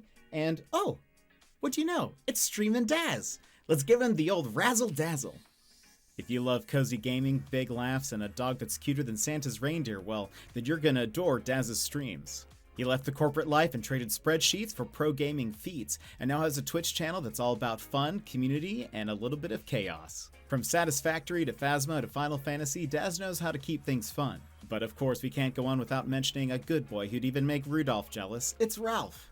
Whether he's keeping Daz company during epic adventures or just snoozing in the background, Ralphie is the perfect partner in crime. When it comes to Daz's stream, will you find cozy vibes or chaos? Probably both. You might walk in and hear Daz's wonderful laugh, or just watch him get jump scared by a sound alert, or literally anything. Or you might even catch him chugging mayo. Yeah, I don't know how to explain this one. So if you want cozy vibes, an adorable pup, and plenty of laughs, make sure you check out Streamin' Daz. Drop a follow and join one of the most wonderful communities on Twitch. You'll feel right at home. And don't forget, you can help me make my dream trip to Australia reality by joining the Aussie Birthday Blast-Off Donathon on January 3rd. I need your help to make it happen and help me hug my mates, so I hope to see you there, and I can't wait to share the journey with all of you. Merry Christmas, ya legends, and I will see you in the next one. That was so much mayo. That was so much mayo, Daz. The old razzle dazzle. I was so proud of coming up with that, by the way. Oh, time passed. I was very proud of that. So I thank you for appreciating that.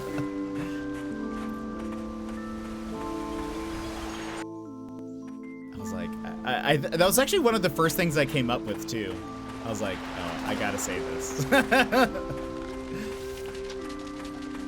I feel like you should incorporate it, Daz, somehow into your stream. Just saying, you know. Razzle Dazzle is just so good. What do you use for video editing? So I use either. It depends on what I'm doing. For some of the, like, if I'm doing something that has effects on it, like the when I pulled your profile picture out and it's like floating on my hand and kind of like moving with it, that was After Effects. And so I typically use that for a lot of those things. But then Adobe Premiere, if it's just like taking clips and splicing them together.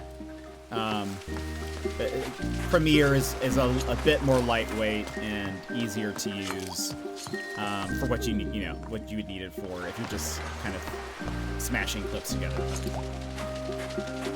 So do you take commissions as a hype man? Because while so good, I mean, I've never thought about it, but I mean, I wouldn't say no if you need like a if you need someone to how do you describe it? Yeah, hype up your stream or something. I'm sure I've never thought about doing it, but so for the Ozvent calendar, each week there will be a new Aussie streamer. I'm already working on next week's video, and then once we have that, we'll kind of cycle through Jazz's and then the next person's. So I'm getting some experience. I'm getting some experience. I guess you haven't seen, so Darkborn. I'll go ahead and show you one of my raid videos. So I tried to model the Ozvent calendar videos similar to my raid videos, but my raid videos are very self-deprecating. And one of the things that I wanted to make sure I did was I want it to be similar to this, but I don't want to, I want it to be positive because I am, showcasing someone else's stream. I want it to be like a highlight and whatever, whereas mine is more of a self-deprecation attack on myself. But it has a similar vibe. So I'll go ahead and play for you one of the raid videos that I have, so you can get kind of an idea of what sort of inspired this.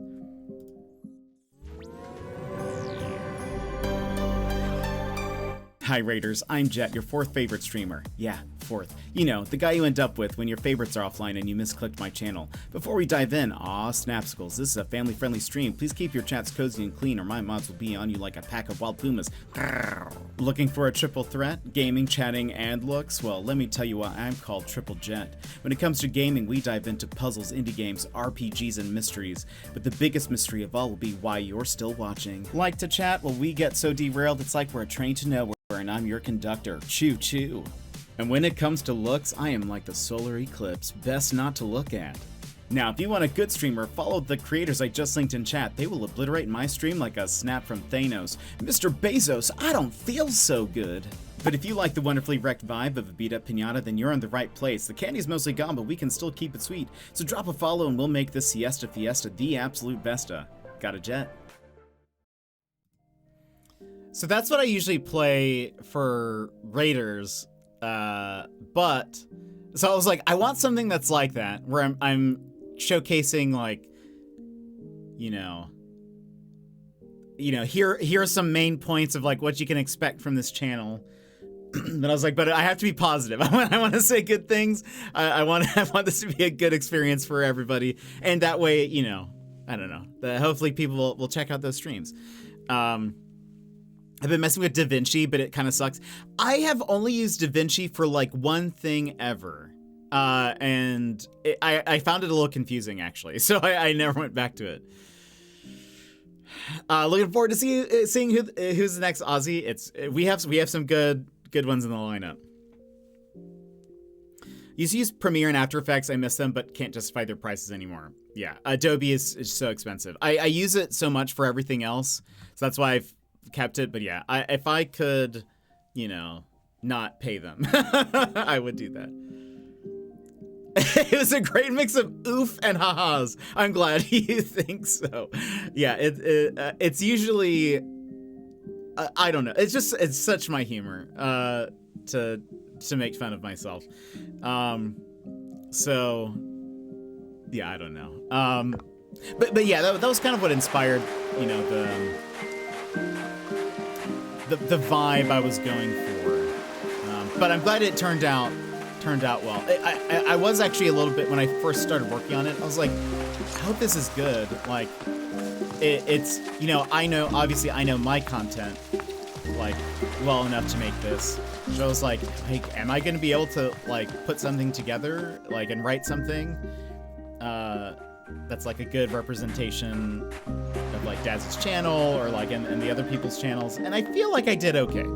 I feel pretty good about it. So it seems like Daz is happy with it, which I think is what matters. But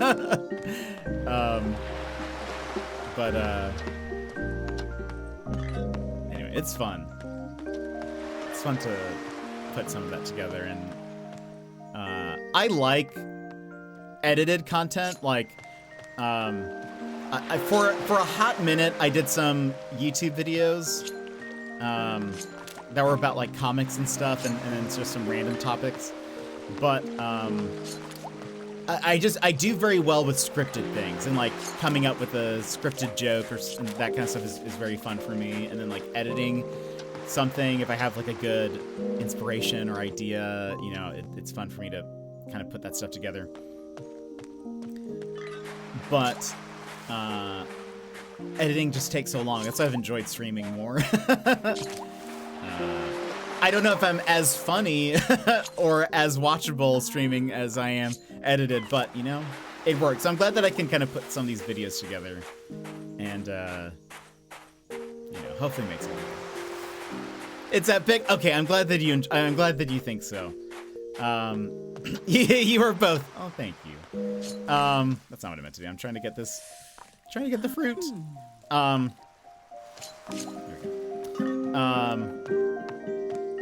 Yeah, I'm glad you like it. I just wasn't, you know, I can be a little bit critical of myself. So sometimes I'm like, is this gonna be good? Like, I really hope so. I could just drop the ball entirely and like just make something awful, which is usually people who know me know that that's part of my process.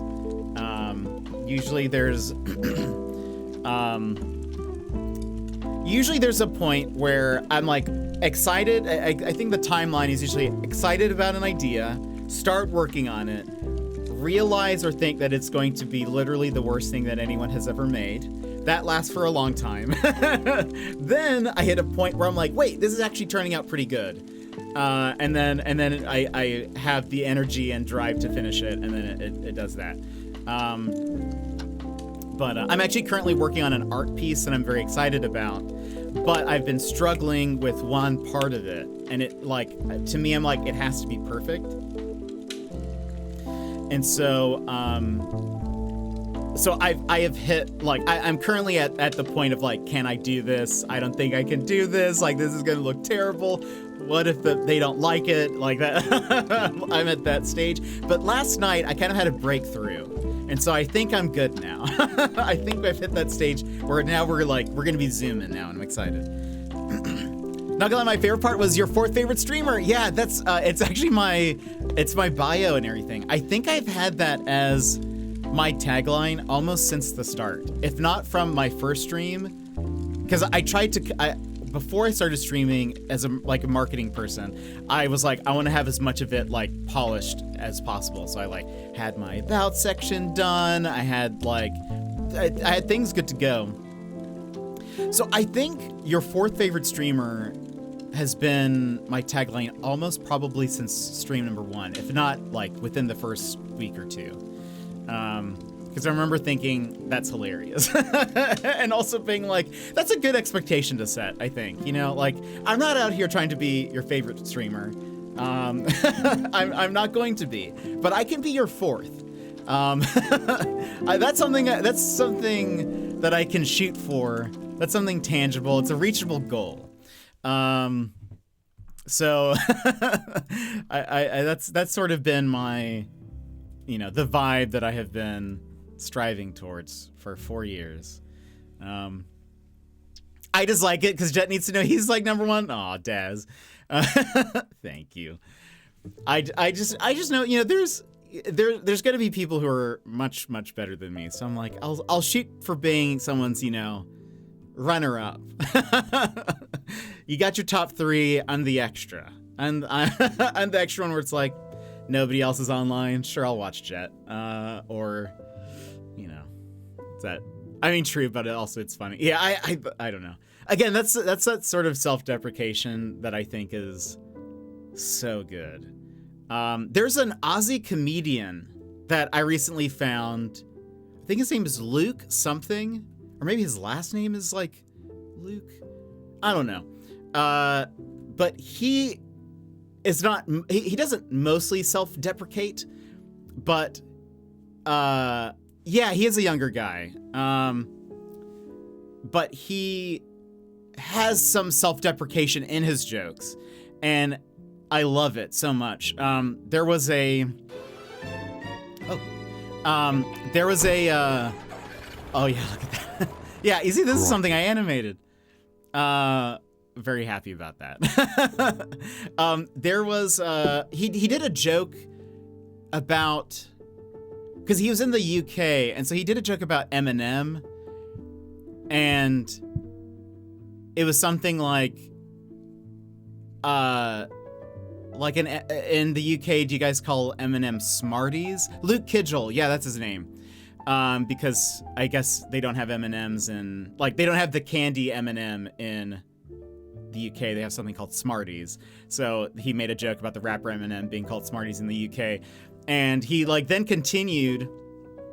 They're different. Yeah, people in the audience compared them, and so I guess he was, like, kind of making that joke there. But he then continued, and then someone started laughing really loud, and he was, like, kind of, like, interrupted by it, and the person that they were with, they were like, sorry, she just got your Eminem joke.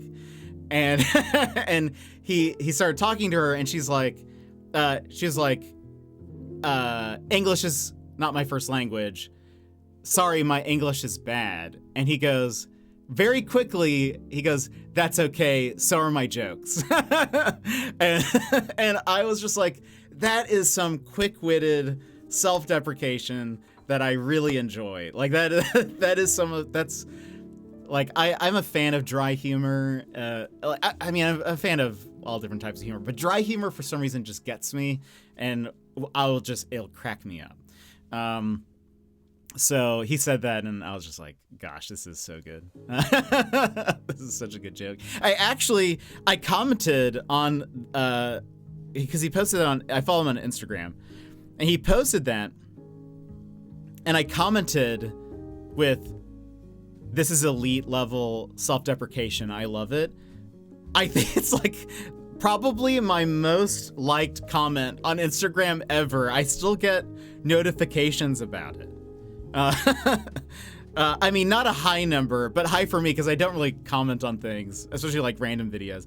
But it's 38 likes as a comment, and I'm like, maybe this will help the algorithm. maybe Instagram will say, hey, maybe this guy's kind of funny. Maybe we'll actually show Jet's posts to other people. That'd be nice. Anyway, yeah, I love a good self-deprecating joke. It's my humor. But anyway, Daz, I'm glad that you like the video because I was like, I hope Daz likes this. I hope he's not like, I was like, I hope he's not like, why did you include the Mayo clip? Or like random, you know, like, why did you include this? So I'm working on the next one. I have like a rough outline of what I want. I just moved your tag off your face. Sorry, I was rushed yesterday. What? Oh no, you're totally fine. Not at all. Don't even worry about it. I am supposed to be secondary to that. You know, you're the focus. So don't even, no stress, as some of my Aussie friends would say. No stress. yeah, I've kind of got like a outline and some of the sentences scripted for the next one. I actually need to go through and look at their clips and stuff, but there's a brought to you. Yeah. I saw that. It was covering your face. I didn't know how to move it yesterday before. Don't even worry about it. It's off your face now. Well, thank you. I do bounce around a bit, so it's kind of hard to figure out where to even put me. So there were a couple times where I was like, should I just like invert myself so I'm like upside down up at the top for like one of the clips and then like back down or whatever. And I was like, that might just be too distracting. I tried to keep it so that I was at least, because again, I would say you're supposed to be the focus of the video. So I was like, I'll try to keep myself sort of on the same plane as your camera or like where you are. So that way people, you know, the eye line, it's the same. Like people can, are focused on you as well. So like, that's why I put in the clip where you're jump scared. That's why I put myself kind of closer to you because you're kind of just down at the bottom. So I was like, if I'm too far away, people might be looking to the left, but they need to see the jump scare. So I need to be closer to you. Upside down would make sense on an Aussie video though. Oh, that's so funny because we have to flip it for you. It would actually be funny if I just delivered the video to you upside down. The mayo. Yeah, I can't explain that. That one came easy to me of what I wanted to say there. That was that's such a good clip. You have great clips, Staz. Such good clips. It was pretty easy going through, like, and I love that people had clipped. There's quite a few clips of just Ralphie too, so that's why I was like, it was actually very easy putting the video together because it was just like, oh, perfect. I was like, I need to find probably like a clip or something where, you know, you can see Ralphie, or like maybe I'll have to look at one of Daz's streams where he goes BRB and puts the bigger cam up. But then no, there was just already clipped. And I was like, excellent. I'm just gonna download this. Of course, the star of the show. Oh, Ralphie. So adorable. So lovely. I love that when people see it, like when I've shown it here, people are always like, Ralphie is so adorable. Ralphie is just always looks so cozy. Just in the background, just napping. Or eating a treat. So adorable. I think, was that yesterday? No, the day before, I think. Where it was at the start. No, wait. Yeah, it was 2 streams ago, I think. Where you fed Ralphie one of one of his treats, and I just watched and I was like, Ralphie just looks so cool. He's always getting a kick off dental treats. Nice. I like that. It also has a purpose, you know. So it's not just a random treat, you know. It's to help him. The big treat's not as often, but yeah, they're awesome. Yeah, it was fun. But anyway, I'm glad you like it. It was fun to put together, and you know, if you ever need anything in the future, if you need a redone one, you're like, hey, can you do this but add some clips or these clips or whatever, you just let me know and I'll put something together for you. A round 2. Or you know, gosh, I was already thinking about this. I have a feeling that when I'm in Australia, I will not want to leave. And so I was like, I'm going to come back and immediately start another fundraiser to go back to Australia. I was like, I'll have to redo everyone's hype videos, you know? I'll just have to do all of this all over again. I feel like it's going to be rough coming back. And I'm already like, that's okay. We'll hide you from the authorities. Just bring your computer. Don't have to tell me twice. Make it happen. That'd be wild. Just I stream from like somebody's basement, so like just nobody knows. Like I still stream, but I just can't. Nobody can know my location. Maybe I have to like shift locations every once in a while because they're on my tail, you know. Always running. But yeah, that'll be something. Well, friends, we'll go ahead and end here. Tomorrow we will be back with more Mythwrecked. Sorry, I know we got, sidetracked, but you guys know that we do that. We go on tangents. We have conversations about food and nonsense, so it's bound to happen. But we will continue more Mythwrecked tomorrow, and more chats will happen. So get used to it. But this week, live from an undisclosed location. I know, just like. I use a green screen now, but I'd have to do that so nobody can pinpoint my location. I'd have to play some kind of I'd probably play random ambient background music, or not music, ambient background sounds. So that would soundscapes. So you could hear cars driving by, but no, it's just to confuse people. So that way, maybe I'll have a train sound in the distance, but I don't actually live near a train. It's just to make people think I do. So they're the authorities are oh, we gotta find him. He's by a train track. I'm like, you can't find me. Think you'll be hard done by finding a basement, though. They're not really a thing here in Aussieland Fair. They're not really a thing here. Well, no, actually, I know a couple people have basements here in Alaska, but they're not super common either. Brown noise, yeah, just sort of random stuff playing in the background that it's people might be like, oh, is that a car? Oh, okay.